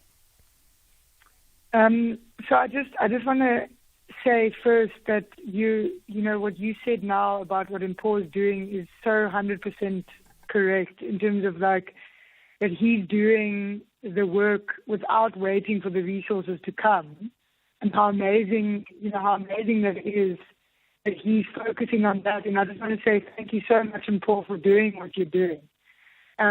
And then, it's like an everyday hero, right? I mean, like on an everyday basis, he's trying to engage the young people in growing in the food and creating art. And the thing is, that is necessary, and there probably are a lot of other individuals that do that. And then, multiple things can be true at the same time. The other thing is important needs resources. Like the communities need resources to be able to expand the good work that's happening so that the access to these kinds of programs are more available, right? So in terms of our project, I just know from the level and the depth of the trauma and the anger and the things that people are dealing with on a daily basis. It's hard work. It's hard work, but it's work that so desperately needs to be done. And what I've just noticed is that, there's a huge bridge that we need to build, because I'm a white woman that had a father that stood up against the apartheid system. He was then assassinated. I have my own trauma to deal with that, but I still have privilege, whereas the children that I work with and the people that we work with don't. But there's a bridge that needs to be built between that the access to these programs and through support. And so one of the things that we're working with an organization called Spiel Collective, which works in a therapeutic art way, so using art as a therapeutic way to move us through our traumas. And these kinds of things are so important for anybody's mental health and their stress level. So, like during the storm that we had, the area we were working in had no electricity, and no one knew what to do about it. No one knew how long it was still going to be like. One of the elderly women that I work with had to bath in cold water every morning, and she has arthritis. So these kinds of, and it's the access to knowing how to solve these problems and what do I actually do about it. So there's little things and there's big things, and it's a daily thing that one has to work with. So now the desire for the center that we can all build together is creating that hope for the future now that we can all work on together and build that bridge to make a difference, to make a change in different communities. Sure. And Nadia, what you're saying about the need to bring the community on the journey is also important, because ultimately it's the community that needs to buy in to what the center wants to do. And, I want to hear from our listeners as well. What has been your experience with recreational centers in your area? In fact, do you have any? What state are they in? Is there any work that perhaps you or the people you know are doing to help support these centers? I'll take your calls on 086 000 2032. That's the number to dial, 086 000 2032. On the WhatsApp voice note line, 0614 104 107. So, Bridget, the involvement and the role of the community, how crucial has that been for you? How much support would you say that you're getting from the community right now? Okay, at the center we work holistically with each student that walks into our space. So we work with the child and also with the parents and the bigger community. So I do get support from the community because of the programs that we're running. And, I love Mpo's story about, growing veggies, because we also have a veggie garden at the center. And what we do, if the child is at the center, even the matriculants, we ask the parents. We give them like little land. So you can plant potatoes, the other parents can plant onions, and the others are carrots. So you won't go hungry. So you can't talk about poverty if we have a little ground. I can give you some of my carrots and I can give you some potatoes. Then there's a pot on the stove. That's where we get our community involved. And also we have stakeholders meetings every month where all the stakeholders working in the community, we come together and we talk about the challenges that we face in the community and how we can help each other deal with the monster in the community, which is very crucial, that we need to take hands and we need to work together to achieve the specific goal. And I just want to say to Mpo that if you need any seeds, you can phone me. I will get you seeds so that you can feed more people in the community with your projects. Just give me a call, Mpo. I will be there for you. Okay. Mpo, what do you have to say to that? Yeah, I'll highly appreciate that, ma'am. I'll highly appreciate that. Wonderful. We'll get you in touch. We'll get the two of you in touch following the program. Speaking of Mpos, we have Mpo on the line, but this Mpo is from Soshanguve. Mpo, good morning. Good morning. How are you all, Kate? I'm well, thank you. I understand that you have an MPO and you're trying to run development projects in your community. Yes, because in Soshanguve we've got a high level of young kids doing drugs. There's cat, what you call this crystal meth and now peso. So we as uplifting the community for greater purpose. That's our name of the organization. So we are helping young kids to take them off the street. We're studying them from as young as 7 years old. We have kids who are doing athletics, which they'll be going to do the leagues around September. Then we've got kids who are playing soccer. The leagues are already on. They are playing. We start them from as young as 7 years old up to 35. And we have those who doesn't do sports. We've got performing arts. We teach them music, jazz and classic, like instruments, piano, saxophones and stuff. So we're trying to empower them. But the problem we face with it's the parents and also the support from the community. Because you'll find the kids will come, but I will not carry out land. They don't have a playing kid. So it becomes a problem when you're supposed to go and play. We're not going to play because we have a playing kid. So it's a very challenge. It's a very big challenge when you are going to help the community, but the community is not helping you, in return. So it's a big challenge. So basically, that reciprocation, but also just the commitment, right? Because you expect that if a parent has a child who maybe is really good at playing soccer, that they will want to invest in what this child is doing.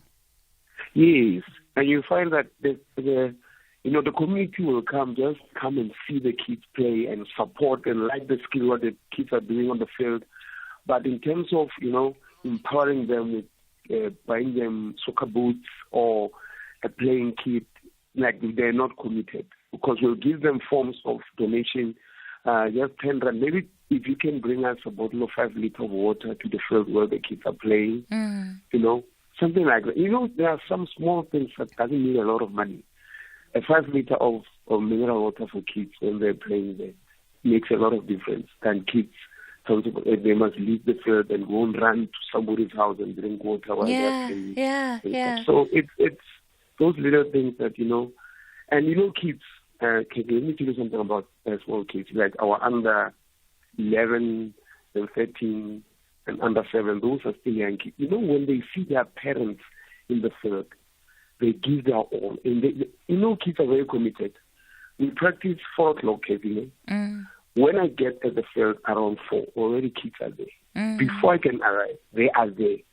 So you see, sometimes you see like, you wish we can have someone who can help us with getting them a kit. A kit when they're playing, wearing a real soccer kit. It gives them that thing, like they are superstars. It boosts their confidence. Exactly. Yeah. And it takes them off the street, All right. In terms of them going and doing drugs and say, no, I want to go to the field.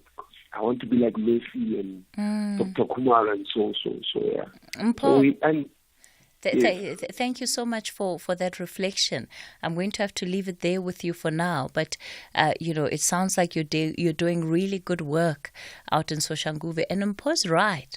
We don't often have to think about it in big terms, right? So if you have people that can come together and buy a couple of bottles, 5-liter bottles of water for the children, I mean, that will make it will make a big difference. But communities also have to get involved. Magdalene, you're on the line from Bloem. Good morning. Morning, Cathy. Cathy, community centers are very much important. Previously, they used to be called youth centers. People like Donald are from Mabana Cultural Center. Today, we know him as a hero of singing whatever. You know what, name? Nowadays, people who can survive are only people who've got money. Because we take our children, like myself, to be honest with you. I identified my child's talent at a young age of 1 year.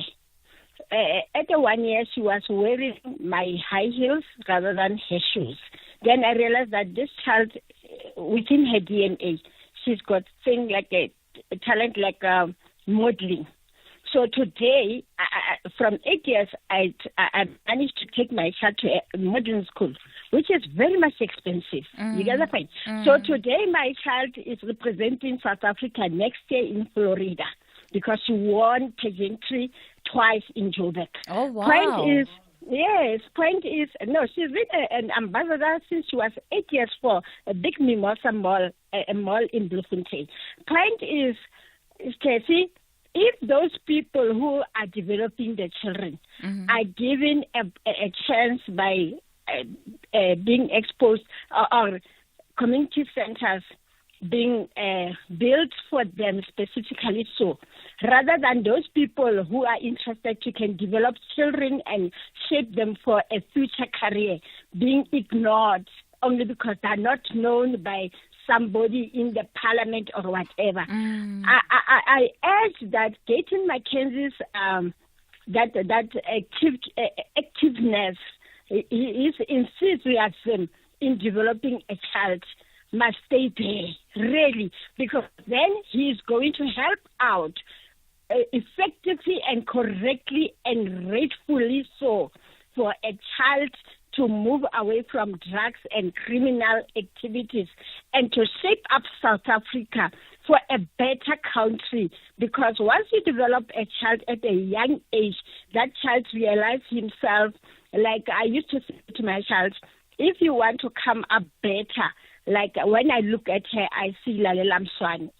I say to my child, those people who are, those girls who are millionaires in America, who play tennis, they were taught by their father. Yeah. They never attended anyway. So you also must listen when I teach you at home, or else I take you to a modeling school. Okay. Those people, you must listen to them. So these people are doing a best job. They need to be given a chance. Mpho, you are doing the great job. Okay. I applaud you. Magdalene, thank you for that contribution. One of our other listeners on the WhatsApp line says, Cathy, very interesting topic on community level, on community development rather. There are parks in our areas. Unfortunately, the unemployed men sit in them all day. The children are kept away from them due to rapes and harassment, etc. Children have been led away by big old men. Fences are climbed over and flattened by adult men. We buy PlayStations to keep our kids safe at home. Unfortunately, that's a view from one of our listeners there. And I guess this is why we need development centers, community development centers, because there are so few safe spaces that exist in some of our communities. Nadia, let me give you a chance then to give us just your closing remarks. Hi, yes. So for me, my closing remark is just to say that I really do feel quite strongly about what you just said, which is that, we need these safe spaces for young children and families where and that's the whole point of our vision, is for children and families to feel safe and have a safe place to be, to learn, to explore, to play, and to actually face the things that they're struggling with, and that one could hopefully help them with. Mpho? Is that I would like to quote Marcus Garvey when he says that civilization is incomplete without its art, the highest form of intelligence. And I hope that the incumbent will heed to that, and come to our rescue as artists, especially we visual artists. Thank you. Yeah, you're right, Mpho. Thank you so much for that. And we've seen what can come out of our country where visual artists are concerned. We've got some names that are among the best in the world. But how do we cultivate more of this talent? Bridget? I'm so overwhelmed with all the speakers this morning, listening to the plea, listening to the safety of our children, of our youngsters. And I just want to thank Nadia and Mpho for what they are doing in the communities, because that's what we need. We need people like us to make a difference in the community. And thank you for SAFM to give us the opportunity to tell the world out there that there's a need, a big need in our community, and we must all come together to solve that need. Thank you. Bridget, people like you, Nadia and Mpho are the ones that keep this country going. When everything is falling apart, when politicians are disappointing, you people are the ones that give us reason to hope and believe that we can do better, we can be better, because you do so much with so little. So really, you guys are the true heroes of our country and our societies. And I genuinely applaud all three of you and many others like you, like Mpho out in Soshanguve, who is doing this work, because often it is thankless, there are no salaries drawn, but you are committed to the work because you understand the hope of what we can be. And that is not to be underestimated at all. Let me thank you all for coming on to the show this morning. It's 11 o'clock, time for the latest news. It's Winter Carnival at Food Lovers Market. Get loose bananas for only $12.99 per kilo. Buy 3 125-gram blueberry punnets for 50 Rand. And save big on a 7 kg potato pocket, a 7 kg onion pocket, a butternut pocket, and a 3 kg bag of carrots. All for just 199 Rand per combo. Valid till this Sunday at Food Lovers Market. Winter Carnival now on. From 1936 to the future, from Ekaya, Ekas, to Jozi and Puercan to the world. From dance and poetry to stages filled with our hopes and dreams. From SABC radio stations to cross-border triumphs. From drama, comedy and heart-pounding sport to raise our flag. From culture and spirit to the streets where talent is grown. From generation to generations and the shows that kept us entertained. So, what are you waiting for? Kumbule Kaya. SABC has always been home to our joy, stories, and Msanti's magic. Come home to SABC Plus, still home to the best of who we are.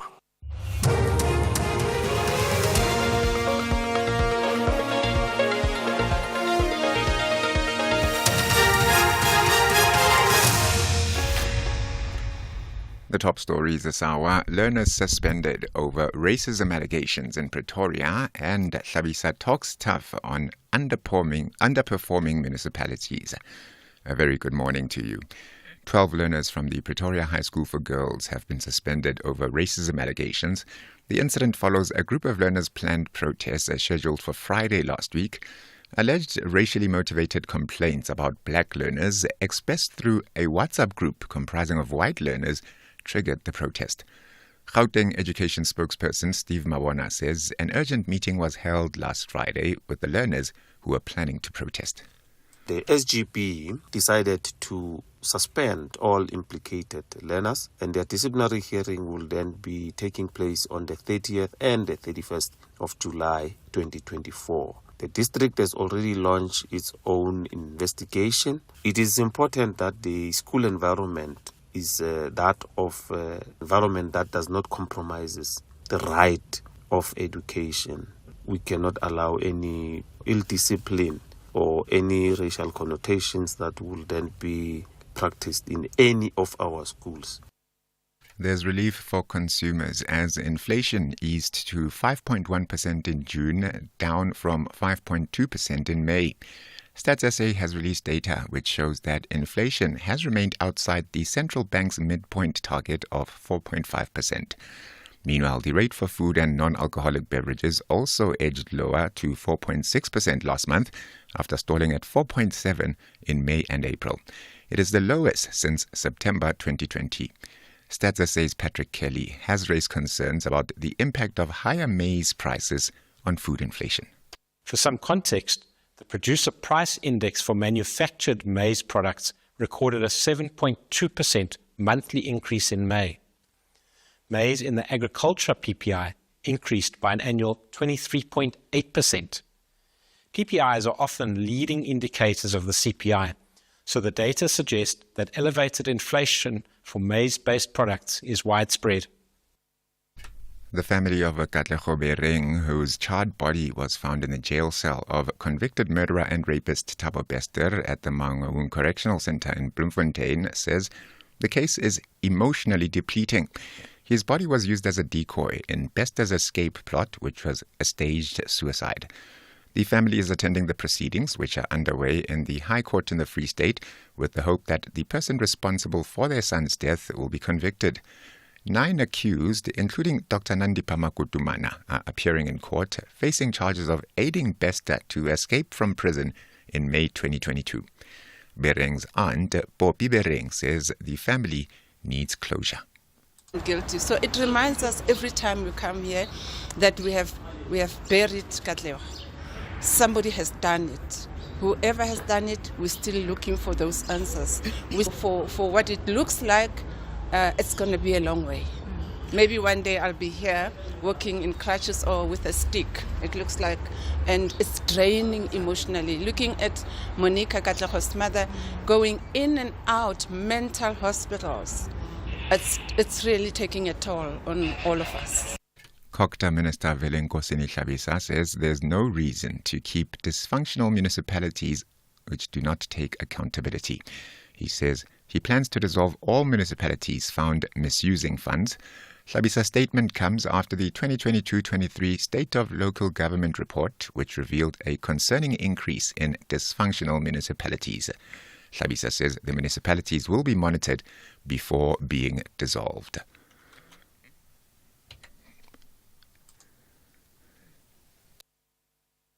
And residents of Mahikeng in the northwest have slammed the local municipality for failing to maintain its electricity infrastructure 2 years after a 10-year-old girl died after being electrocuted outside of school.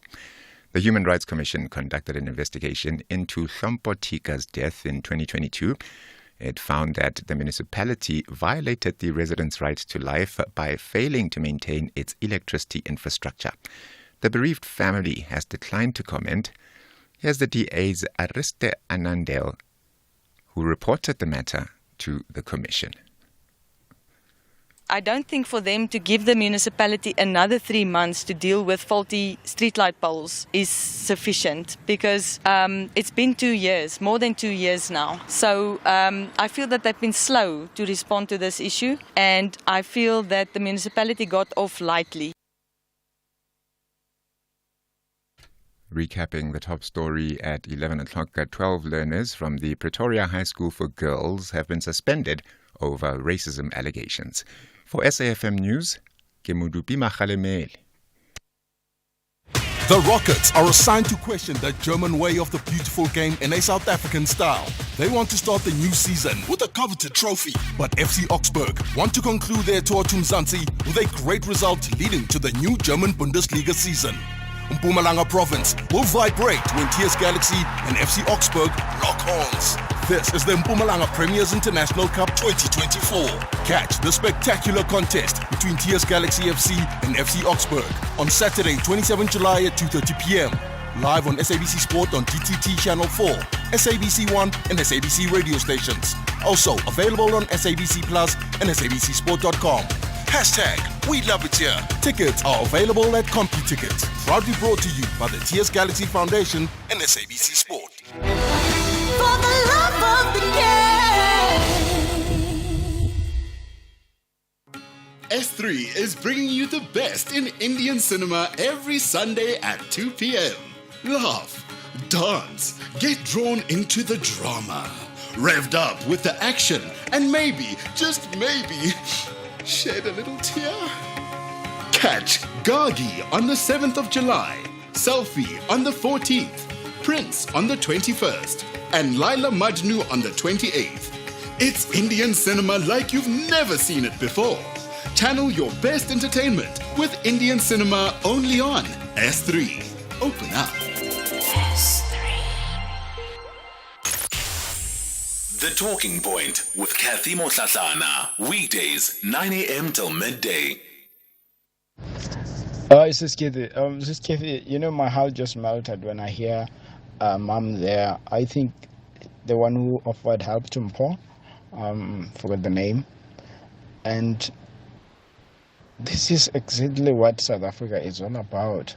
Getting to help each other, like giving a helping hand somewhere where you can. And really, these are kind of programs that we need to be enforcing and supporting from the government perspective, people who are doing this kind of job.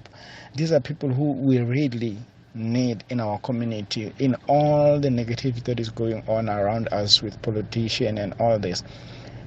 These kind of programs, even in the show, there are programs that can literally divert someone from whatever is happening around the world just to realize there is some people who are still doing a good job around us. Thank you. Thank you very much, Gwena. Hi, this is Cathy. I just want to say, you know what, big ups to those ladies, especially the one in Westbury. Quickly, I just want to say that some time ago, I had an incident whereby I was robbed or hijacked, almost hijacked, and then obviously I had to shoot in self-defense. And I shot two, unfortunately, the one passed away, in self-defense. Another one now was arrested. But now, these are young kids, very young kids. And to understand how they do this, it's because of the drugs or because of the purification of the criminal lifestyle that they go through. I think also we are not dealing with the adults, the adults, those are the ones that they must be dealt with.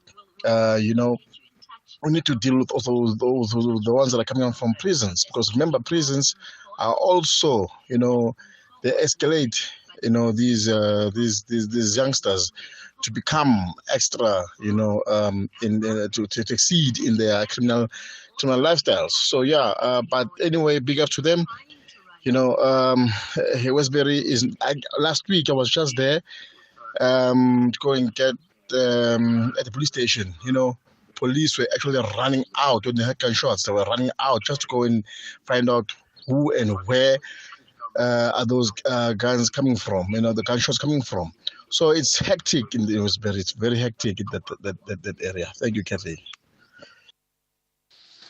Yeah, Cathy, thank you so much for what the guests are saying. They're really doing a great job. But what we would like to see more is outdoor activities, because these young people, they really like activities that are outdoors. But unfortunately, the government somehow has tried to put up some structures in terms of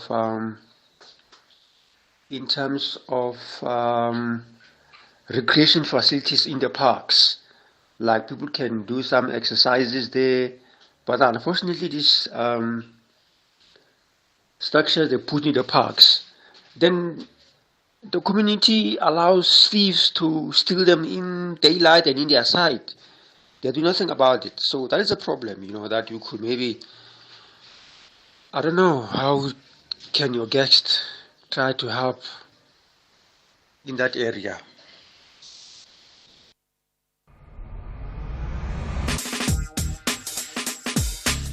SAFM leading the conversation. Well, thank you for all of those WhatsApp voice notes and your contributions to our conversation in the previous hour. And I agree with all of you that have highlighted the important role that individuals like Bridget, like Nadia, like Mpho play, and how much we need more of them. And I do agree that there could well be people that are sitting and thinking, well, what difference can I make? And they really become an example of what it is that we can also do to contribute positively to our country and to our society. We're going to wrap up the show. The final conversation we're having today is to look at the latest developments coming out of Kenya. Dr. Mwirigi Kinyua is a senior legal researcher and a political economist. Joins us on the line from Kenya. Dr. Kinyua, good morning. Good morning. How are you? I'm well, thank you. Tembisa Fakude is a senior research fellow and director at the Africa-Asia Dialogues. Mr. Fakude, good morning to you. Good morning. Thanks for having me. Dr. Kinyua, maybe perhaps let me kick it off with you because you are currently in Kenya. So you have a sense of what's happening right now in the country. What would you say the last month has been for Kenya? And how much do you think that it has changed the political order or even challenged the political order there? Good morning, and thank you very much once again for having me. I'll go straight to the questions which you have asked. It is true the last 1 month has been unprecedented for us in Kenya. From our history, we've had protests against the government now and again, but the sheer scale of the protests which have gone on from the end of June up to date are quite honestly unprecedented. And also, the other thing to note about the protests is that they are multi-tribal. The country is made up of various ethnicities. We have about 43 different ethnic groups in Kenya, and our politics usually aligns along ethnicity. However, the protests which have been going on for the last 1 month or so have been spearheaded by the youth. The youth who are referring to themselves as the Gen Z. They have been a very multi-ethnic protests which have been launched, which is very much a new phenomenon in our politics. Number two is the scale.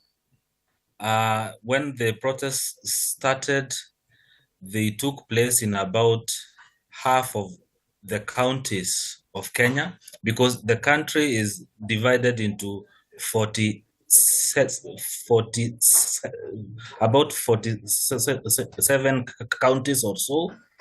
And so the protests have been going on in about half or more of those. So we can say that the protests have been widespread. The other issue I would like to bring up is the issue of debt, because the underlying issue is the debt which the country owes to the international groups, particularly the International Monetary Fund, the World Bank, and also to the Chinese and the French and others. However, when the regime of William Ruto took office at around August 2 years ago, they entered into into agreements with the IMF, and as you well know that when you receive monies from the IMF, there are particular conditionalities which are attached to the funding from the IMF. So one of the conditionalities was to raise the VAT, value-added taxes. The other one was to remove subsidies on a range of products like bread.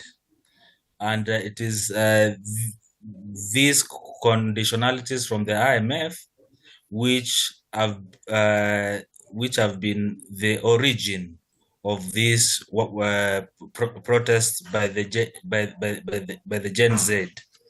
So, in short, we have had protests which have been of a huge scale, unprecedented, multi-ethnic, and which have led to also unprecedented results. Because what you've seen, the first thing is that the president rejected the finance bill, which had the backing of the IMF.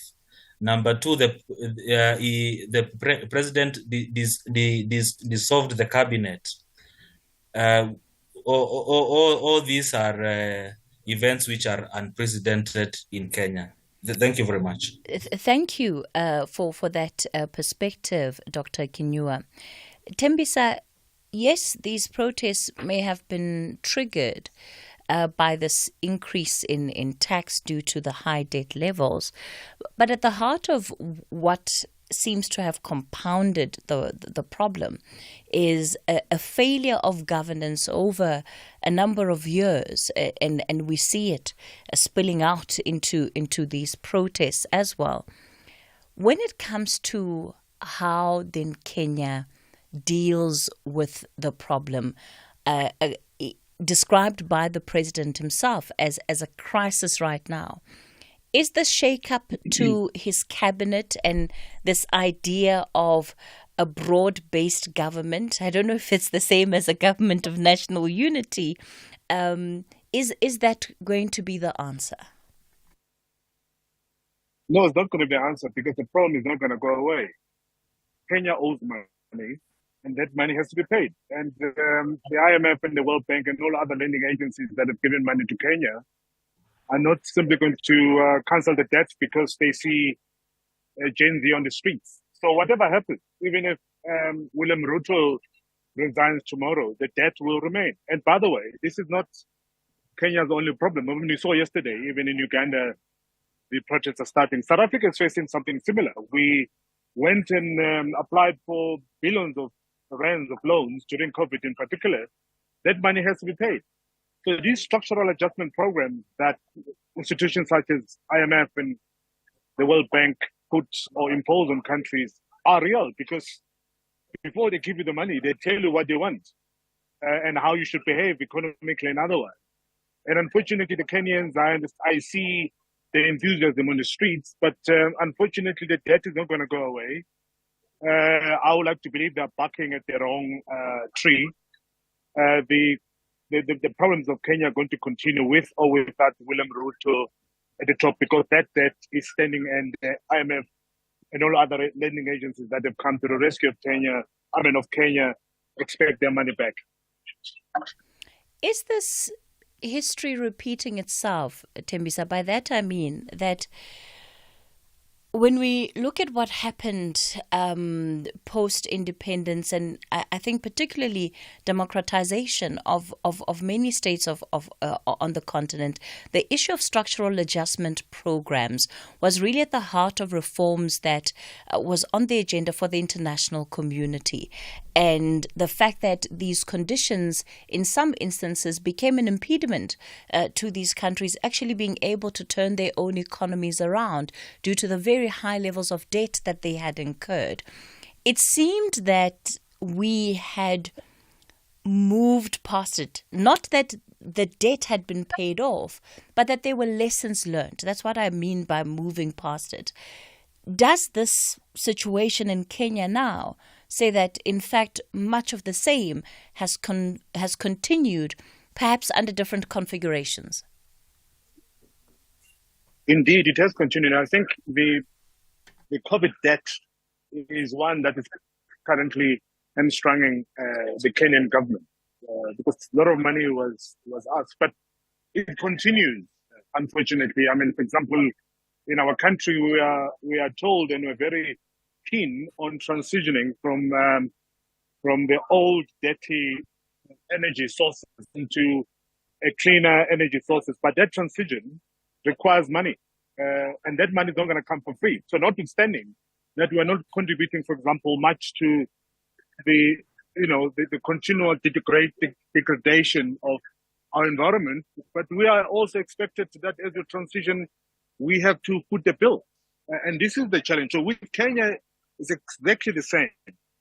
There were a lot of other loans that were taken over the years, and unfortunately, what I think the government of William Ruto did was to go to the Kenyan public and expected them to suffer the consequences and pay this bill. I think they underestimated the power of Gen Z because they've been doing as they please, particularly economically over the past decades. But I think you have a much more mobilized, conscientized, and a generation that has got access to internet, because Kenya is one of those countries that has got a much more larger penetration of internet, for example. So these are very, very mobilized, educated, and internationally globally aware young people who are not going to be taking this line.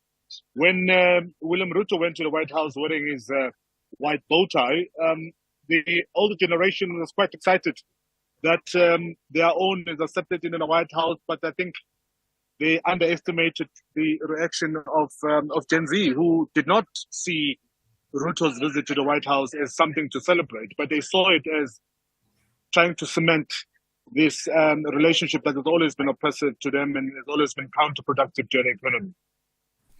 Mwirigi, if what Tembisa is saying is correct, that regardless of the configuration of the government that William Ruto puts in place, it doesn't change the fact that the debt is still as high as it is and will still need to be paid back.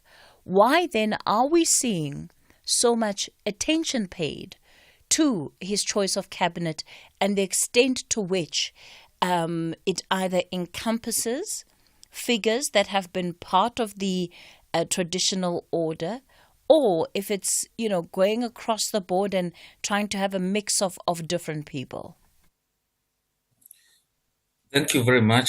I'd like to agree with my colleague, Tembisa Fakude, that the government of William Ruto has taken a very pro-Western stance since they assumed office.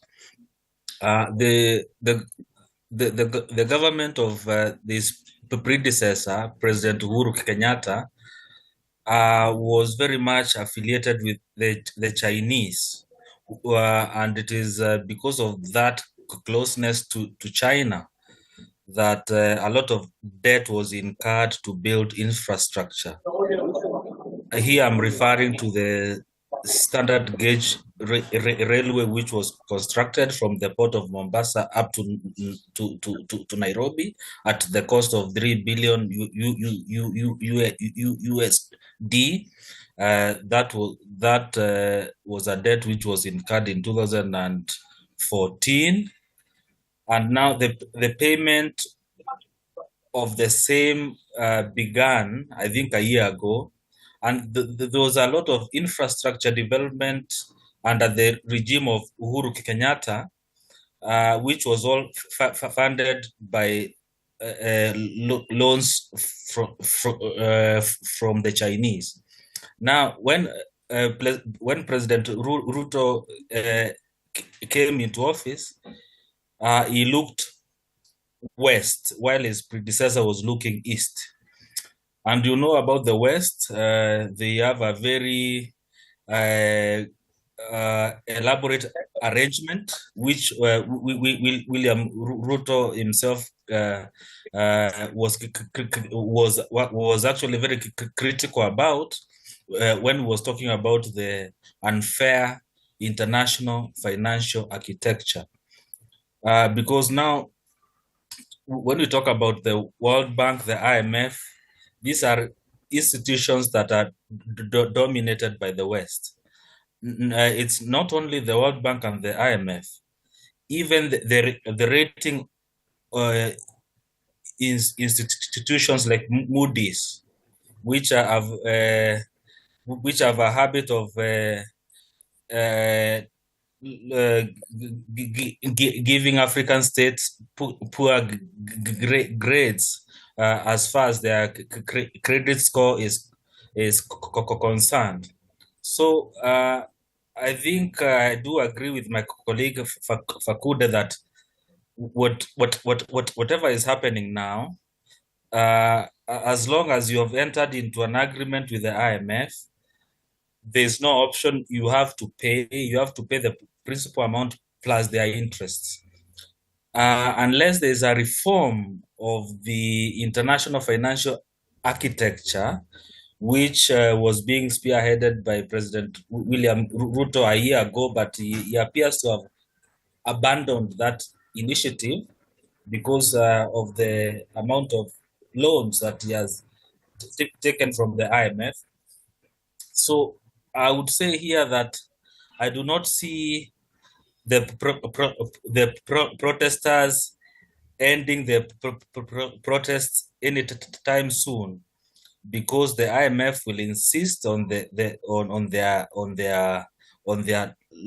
loans being repaid plus interest, and there is no other way to repay the loans other than through the revenues which are generated from the people. All right. So I see a very hard, a very difficult future for us here in the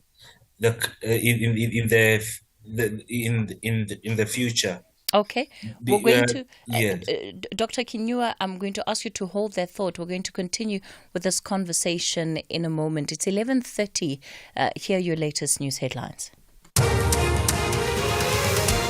Thank you very much, Aus Cathy, and a very good morning. With the news headlines, Ke Modupima Kgalemele. Lobby Group Section 27 says Gauteng Health is engineering a situation in which the Cancer Alliance won't be able to respond before the hearing date in its case against the department. 12 learners from the Pretoria High School for Girls have been suspended over racism allegations, and Thabo Bester, through his new lawyer, has told the court that he's bringing an application over the concern of unfair restrictions at Kgosi Mampuru prison. I'll be back with the full news update at midday.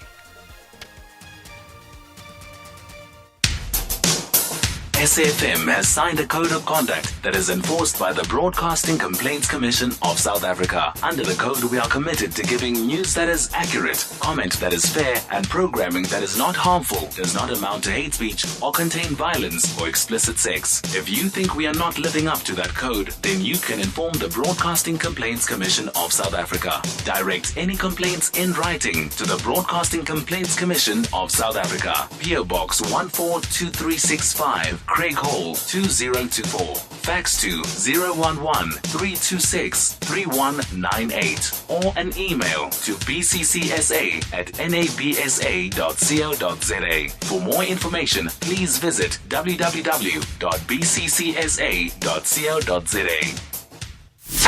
Ashraf Gada on SAFM. regarding the prisoner that we're talking about in the first place, did you say has been taken or will be taken against? We have, because in terms of the Correctional Services Act, it is illegal to have a mobile phone in a correctional facility. That remand detainee has been charged and has also been moved to a maximum correctional center, because clearly being in a remand facility, he doesn't see it as an appropriate center to house him. So he has been moved. Perhaps where he is now, he will then have respect for the victims of crime. Also, set of knowledge that he's in a correctional facility because he has committed crime or alleged to have committed crime, because he's still trial awaiting. He's attending to court cases. The spokesperson for Correctional Services, that's Singabako Numalo. The National Pulse with Ashraf Garda. Weekdays, 3 to 6 p.m. Cathy Mohlahlana on SAFM. We continue the conversation on the talking point. We're focusing on Kenya and, the crisis that is unfolding in that country as over a month-long protests now continue. Dr. Mwirigi Kinua is a senior legal researcher and political economist, and Tembisa Fakude is a senior research fellow and director at Africa-Asia Dialogues. Tembisa, I'm thinking about what does the future hold then for a country like Kenya? And I listened carefully as you were drawing examples of where Kenya is and the conversations that South Africa is currently having around its own just energy transition. And I guess it's a warning in sort to say, let's not jump into agreements. Let's not get carried away by the excitement of commitments to make monies available when we could potentially be creating similar crises for ourselves in future. Yes, indeed. I don't see any way forward, but at the same time, it's encouraging that Kenya is leading this, particularly in East Africa. Mm-hmm. Because this is not just about economics, it's also about politics. You've got three countries that I personally believe deserve some sort of socio-political and economic transformation. That is Uganda, Rwanda, and Kenya. The two countries having had, or at the moment, having two of the longest-serving presidents in Africa. But we also cannot discount the involvement and the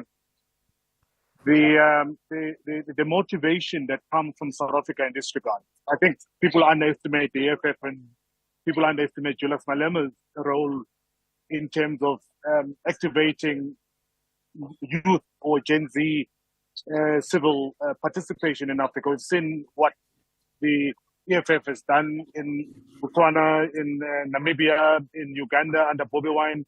Now what we're seeing young people in Kenya doing precisely the same. So there is that inspiration that's coming from the young leadership of South Africa, and this, I think, is exported to these countries, correctly so, by the way, because the majority of the citizens of Africa are young people, and we cannot continue having a discussion about young people without the involvement of young people. So you are likely to have these protests continuing, and one of course hopes that eventually all the lenders, including the Chinese, which have not yielded, by the way, if you remember what happened in Sri Lanka, China is one of the countries that had a huge loan or debt against Sri Lanka, and it was IMF that came to the rescue of Sri Lanka after they defaulted, and China was threatening to nationalize or buy all the key assets in Sri Lanka in lieu of the debt that they were owing. So one hopes, of course, that is not going to be the case in Kenya, but I think the protests will have to continue. But how these lenders, particularly the Chinese and IMFs and all other who came to the rescue of Kenya will react, we'll have to wait and see. Tembisa, when we look historically, the issues around the implications of having structural adjustment programs on individual economies, trying to resolve those issues has often been put at the door of the lending institutions because countries find themselves with very little room to maneuver. Is there anything that suggests to you that things would be different this time around? Because if what Kenya is going through now is to follow the trend, then that means that we're going to have a country with an economy that's largely going to contract.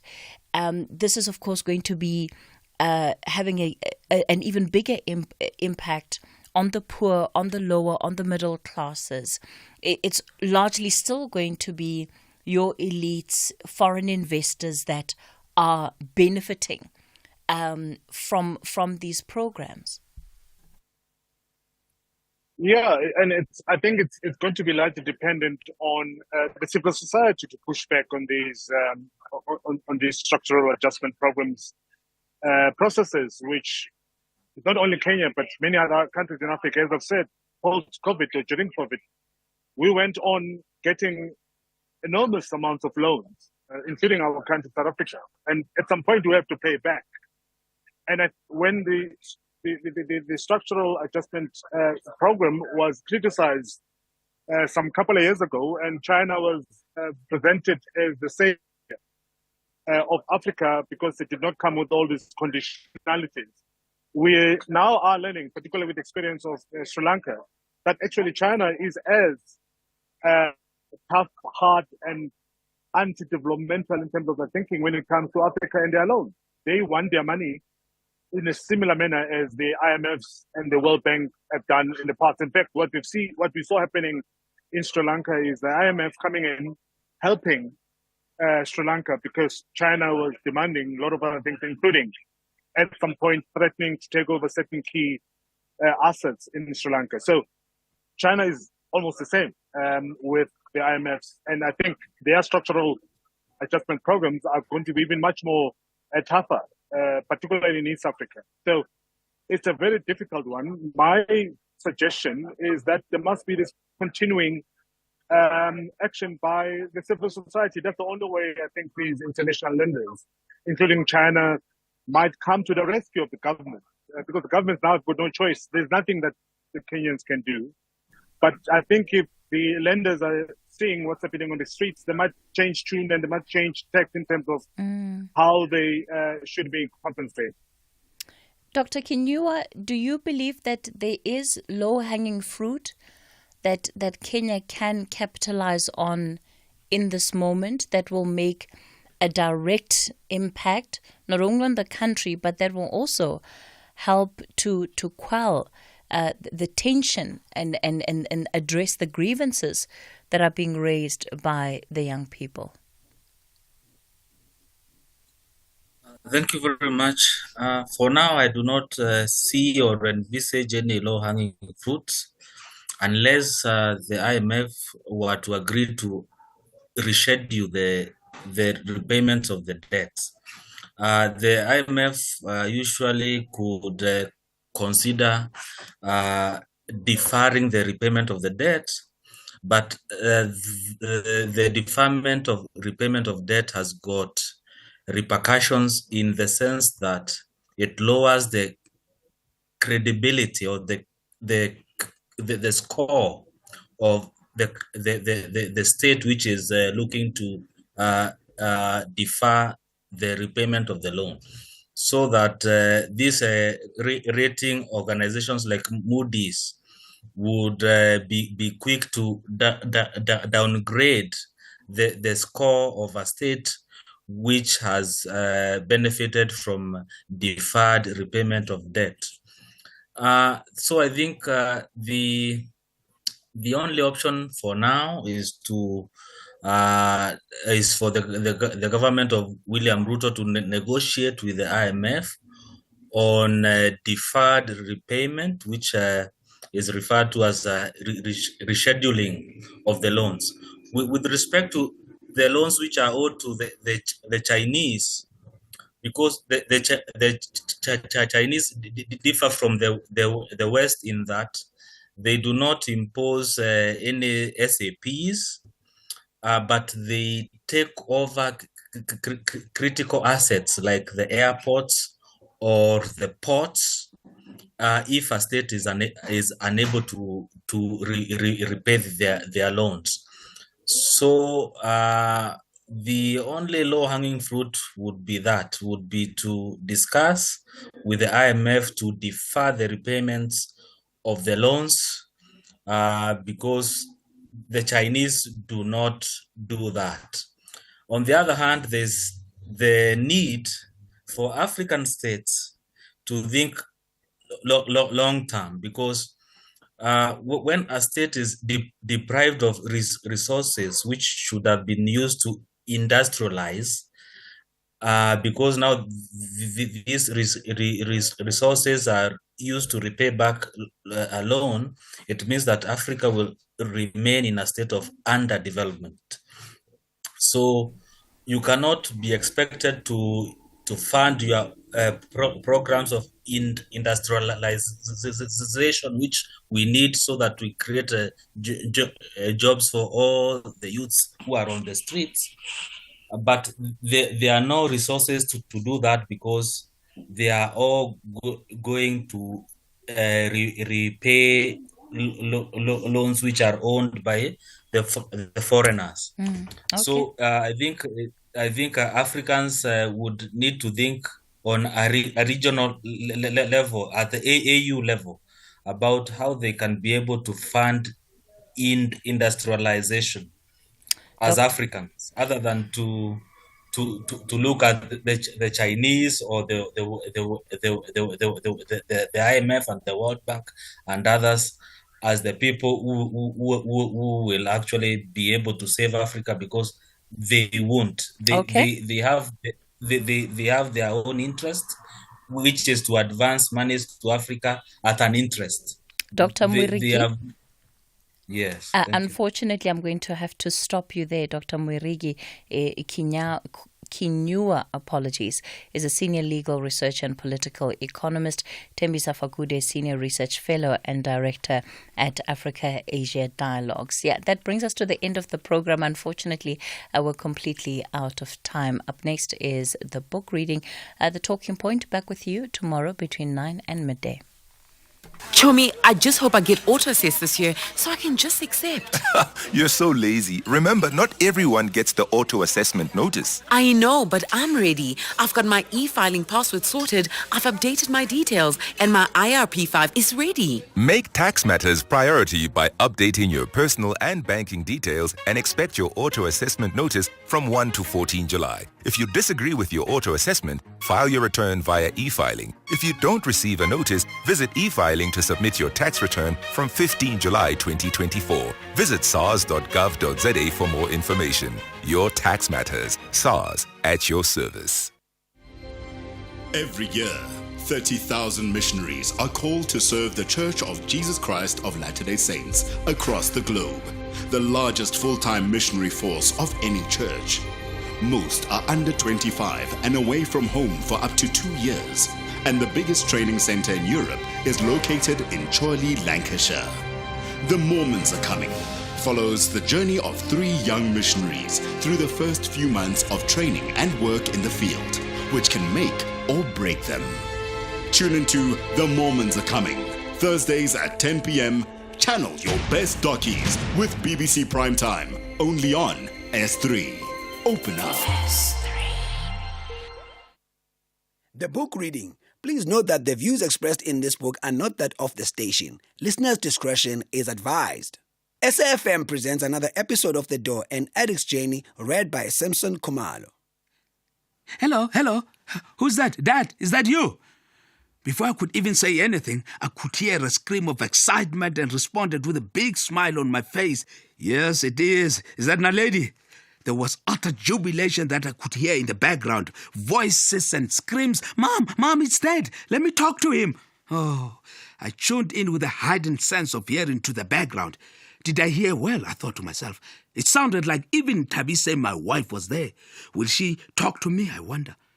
Also, my son, reserved and mostly keeping to himself, was somewhere there in the background, but more than likely would not say much.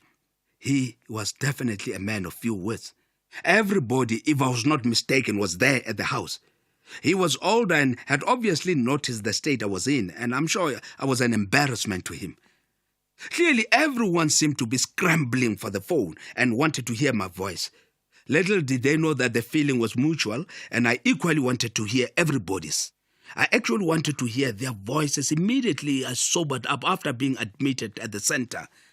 They were as elated and excited as I was to talk to me. Wow, this is the first time in 6 weeks I got to speak to my daughter. Dad, how are you? We miss you. We love you. This one is an extrovert and sometimes shoots from the hip. How's rehab, Dad? I was not expecting that. Tell me about yourself. Do you miss us? In a split second, she had fired a barrage of questions that caught me off guard.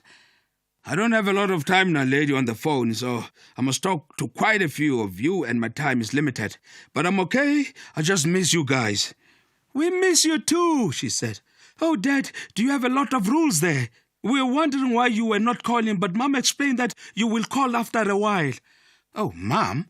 My goodness. I thought to myself, I wonder how she will receive me. Do I still want this marriage? Is that even my decision to make? Everyone is okay, Dad. Could hear in the background that my son was standing beside his sister and was itching to get his hands on the phone to talk to me. Here, Dad, your son is almost crying and wants to talk to you.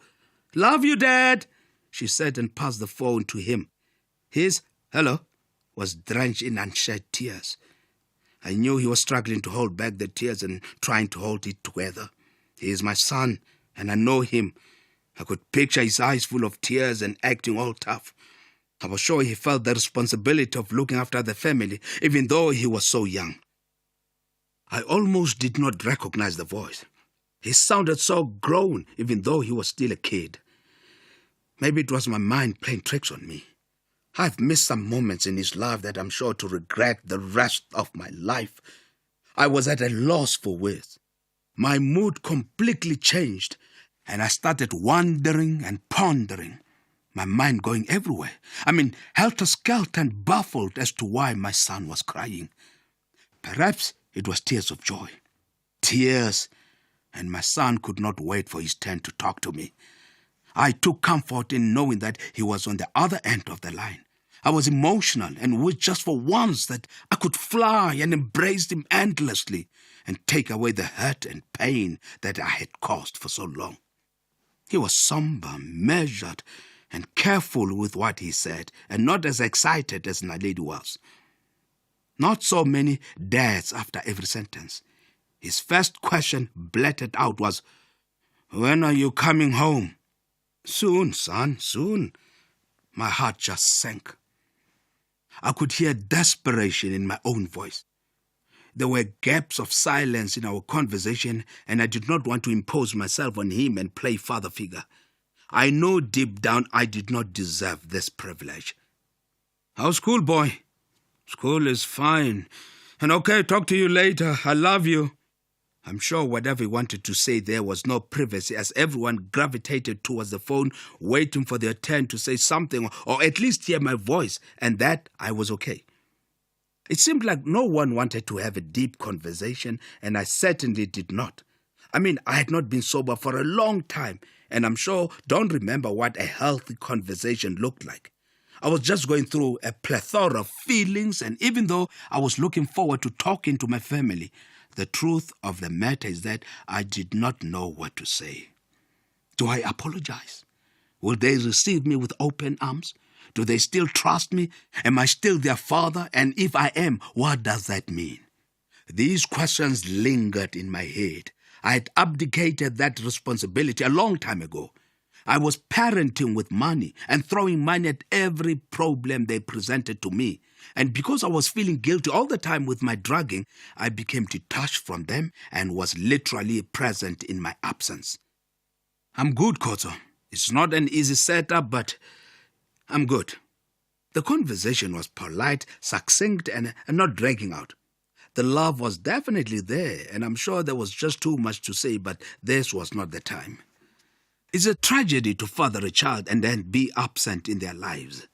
I can understand if the father had passed, but to be absent in their lives is the most cruel thing any parent could do. Fathering is a blessing, and just to be able to guide another human being that has been entrusted to you by God is indeed a blessing.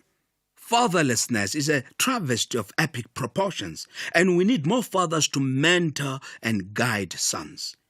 In the moment of silence during our conversation, I felt that a deeper reconnect was taking place for me, and it was undeniably a restart of a new relationship with my son. I don't discriminate with my kids, and I try my level best to treat them equally, but at the moment, I felt something shifting with me and my son.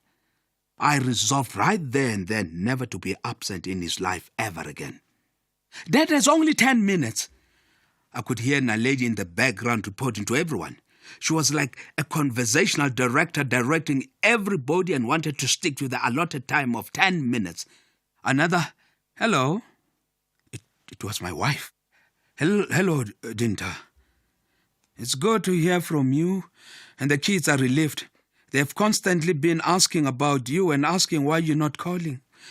I explained to them the rules of the center, and they still did not understand, though, why a phone call would make a difference. Are you guys good? Was a camouflaged question without necessarily directing it at her. I did not want to hear the response if it was personal. Perhaps she had moved on and she was merely being polite. We are good. The kids are keeping me busy. Then there was complete silence, and I immediately sensed it and bid my farewells and thank yous for all. Mom, can I say something to Dad? That was my daughter. Okay, bye dear, keep well. Hold on, Naledi wants to talk to you. Dad, do you think they will allow us to come and visit you? Mom tells me you'll be there for 5 months. It's a long time, Dad. I'm sure you will get to come see me. That would be really nice. I'd never been away from home for this long. In my entire life of marriage, and ever since they were born, I'd never been away from home for this long. And it was still going to be longer. You see, my kids are everything to me. I still can't believe what I put them through. After the call, there were so many things going on in my head. I had mixed feelings about the call. It was a good call overall, and I was happy to have spoken to them, to at least have heard their voices and to know that they seemed on the surface to be okay. I could not wander too far, as there was absolutely nothing I could do. I had signed my life away for 5 months, and I was not going to give up my seat. Wondering about the goings-on at my home would certainly make me lose my cool and decide to RHT, refuse hospital treatment. At this stage, I wanted to be alone, and being the evening with much free time, I went to my room and reflect on the call. I decided to put pen to paper and journal about it and let it flow without much thought. Overall, I felt more like a loser. I was upset with myself, angry and ashamed. I felt guilty, and I wished someone could take away that feeling. Needless to say, the next day I was eager to share in my journal group, and when my turn came, I actually volunteered to share. I said that for the very first time I felt guilty and ashamed at what I had put my family through. I also shared that I had never been away from them for this long, and it was killing me inside. There was no response from the journal group. I thought somebody would say something to me. This was a journal group, and it was not a place to process your issues, but rather a place where you share your feelings and thoughts. It was a place where you share where you sit in your recovery. I was left hanging, but also somehow a bit relieved that I could share with someone, even though they offered no comfort nor any solace. I had a counselor assigned to me, and through these and the group sessions, I began to have little breakthroughs. Slowly, I was coming back to myself. But then I was informed that I had received a collateral letter from my family, specifically from my wife. This was no good. A collateral letter effectively details the extent of the damage caused to loved ones during active addiction. I was gutted, nervous, and all the energy drained out of me. I had just participated in a group session where one addict's collateral letter was read. In fact, he read his own letter. He was clueless that the letter had come from family. We went to group, went through all the formalities, and then boom, they handed him the letter and asked him to read it. You could see that he was completely flabbergasted and turned pale the minute the letter was given to him. He did not expect the letter, and clearly they just caught him off guard. They did not even prepare him At least that would have given him time to process it in private. He read the letter out loud and in front of almost 90 addicts and some counsellors. It was atrocious. The contents were gut-wrenching and they were all about him. This letter came from people who knew him, his own blood, and they obviously had experienced his life of addiction and were on the receiving end of the chaotic life that he had lived. Even I did not know that he was that bad. The letter cut him to pieces and he was instantaneously reduced to nothing. His self-esteem was shattered. He was dejected and embarrassed. This letter exposed him and I'm sure even to some extent broke him. Whatever pride he had left was kaput. He could not defend anything in the letter. To this day, I don't forget the systematic, methodical process of how the letter took him apart, and at the end of the reading, he was at a loss for words. Clearly, they took time to write this letter. 3 years of pain was reduced to a 15-minute letter that captured the essence of a decadent lifestyle that was full of lies, manipulation, stealing. I mean, you name it. It was in that letter. How could his family do this to him? No one deserved to be stripped that naked. That was another episode of The Door, an addict's journey, written by Abner Mariri. The book is available on www.abner.africa. It is broadcast on SAFM at 11:45 Monday to Thursday on The Talking Point. It is produced for the station by Vovi Patala, read by Samson Kumalo, technical production by Nanda Koza.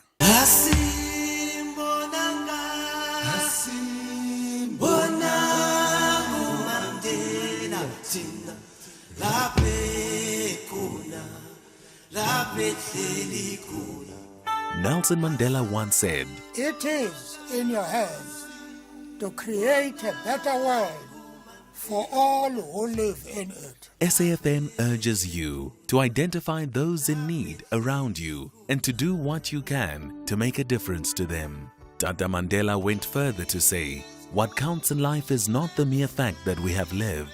It is what difference we have made to the lives of others that will determine the significance of the life we led. SAFM celebrates Mandela Month. If you're active on social media and love SAFM, we hope you'll take a moment to like or follow our SAFM page on Facebook and Twitter. These are the best places to find all the guest information, conversations, and stories you love from your favorite presenters, along with regular updates from SABC News. And don't forget, you can send your questions to feedback@safm.co.za. SAFM, leading the conversation.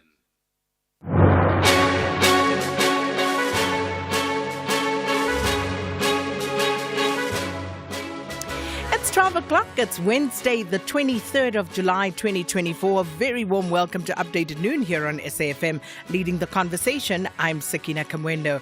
And coming up on today's show, I can tell you that the league is starting on the 3rd of August. As indicated. No amount date is going to be shifted. It's starting exactly. The CEO will be issuing the fixture this afternoon. the Premier Soccer League is set to kick off on the 3rd of August with a brand new sponsor and... The annual change in the Consumer Price Index was 5.1% in June, down from 5.2% in May. Inflation has remained within the 5 to 6% range for the past 10 months.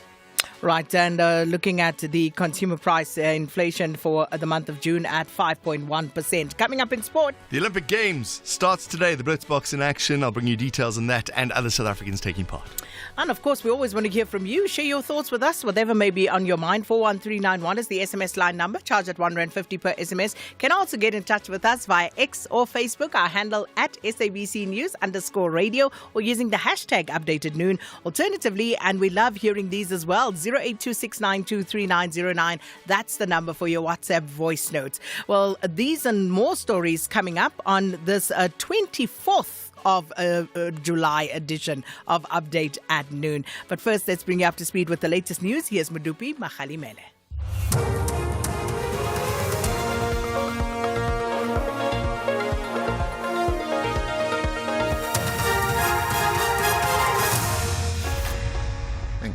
much, SK. The top story is at midday. Gauteng Health accused of delay tactics in court and learners suspended over racism allegations in Pretoria. A very good afternoon. The lobby group Section 27 says Gauteng Health is engineering a situation in which the Cancer Alliance won't be able to respond before the hearing date in its case against the department. This follows the department's late submission of answering affidavits. The delay has led to the postponement of the case, which was supposed to be heard yesterday.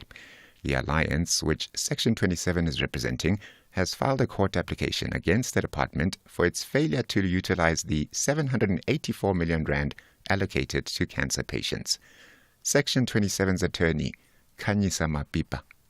What we've seen over the last 2 years has been a lack of effort and a lack of action on the part of Department of Health to actually utilize this money to see to a complete eradication of the backlog of radiation oncology patients, or at least patients awaiting radiation oncology. 12 learners from the Pretoria High School for Girls have been suspended over racism allegations. The incident follows a group of learners' planned protest scheduled for Friday last week. It was triggered by alleged racially motivated complaints about black learners expressed through a WhatsApp group comprising of white learners.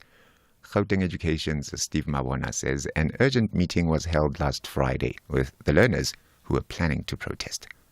The SGB decided to suspend all implicated learners, and their disciplinary hearing will then be taking place on the 30th and the 31st of July 2024. The district has already launched its own investigation. It is important that the school environment is that of environment that does not compromises the right of education.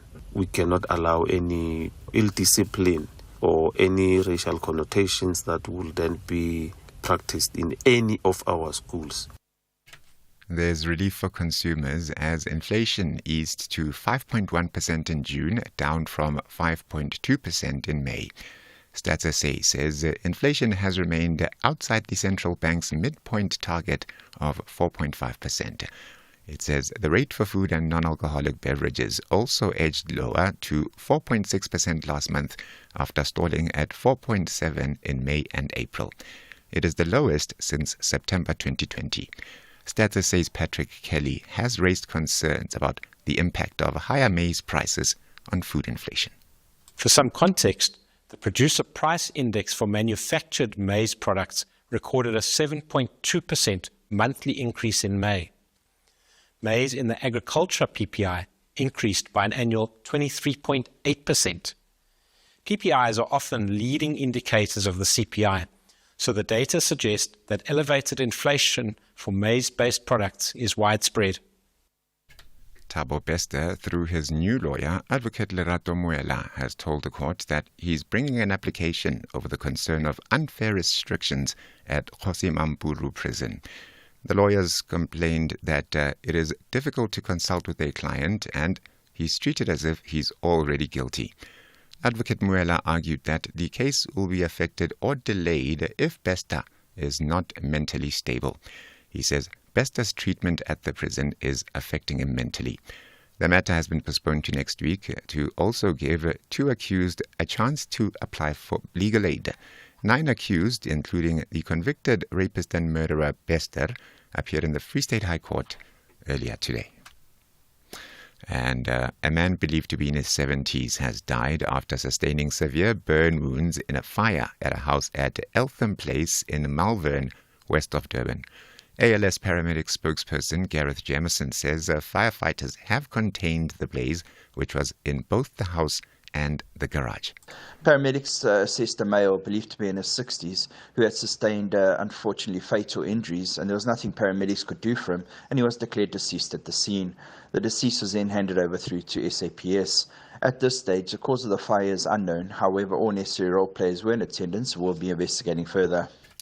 The top story, lobby group Section 27 says Gauteng Health is engineering a situation in which the Cancer Alliance won't be able to respond before the hearing date in its case against the department. This follows the department's late submission of the answering affidavits. Back to you, SK. For SAFM News, ke Modupi Makgalemele. Update at noon with Sakina Kamwendo, midday to 1 p.m. Update at noon with Sakina Kamwendo. Well, very good afternoon, everybody. It is, of course, Wednesday, the 24th of July, 2024. Didn't mean to take you one day back in the opening. It is indeed the 24th. Thank you so much for being with us here on Update at Noon, 8 minutes after 12 right now. So a quick look at our diary for this afternoon. We'll be getting some analysis on the latest Stats SA release of the June consumer price inflation. Also, keeping an eye on what's happening with AGOA. In fact, we did try to get an interview with either the Minister or Deputy Minister who are on that trip. But unfortunately, because of the time difference, that's proving to be a bit of a problem. And President Cyril Ramaphosa returning to a joint sitting of the National Assembly and, of course, the National Council of Provinces in Parliament to reply to the debate on the budget. Mercedes Besant keeping an eye on that for us. And we also have reporters out on some of the court cases from today. The Premier Soccer League, through Dr. Ivan Koza, they have addressed the organization's sponsorship conundrum, and we'll tell you more about that. And the Enyobeni tragedy inquest that is continuing in the Mdantsane Magistrates Court in the Eastern Cape. And this, of course, to establish if anyone can be held criminally liable either by commission or omission for the tragic death of 21 teenagers at the Scenery Park Tavern about 2 years ago. Also taking a look at what's happening in the Western Cape, just keeping an eye on the rains and flooding situations there. And also, again, as I say, some of the court cases, very interesting. We'll bring you an update on the U.S. presidential race and also what's happening in Uganda. Here, there, and everywhere. SAFM 104.3 FM in Rustenburg.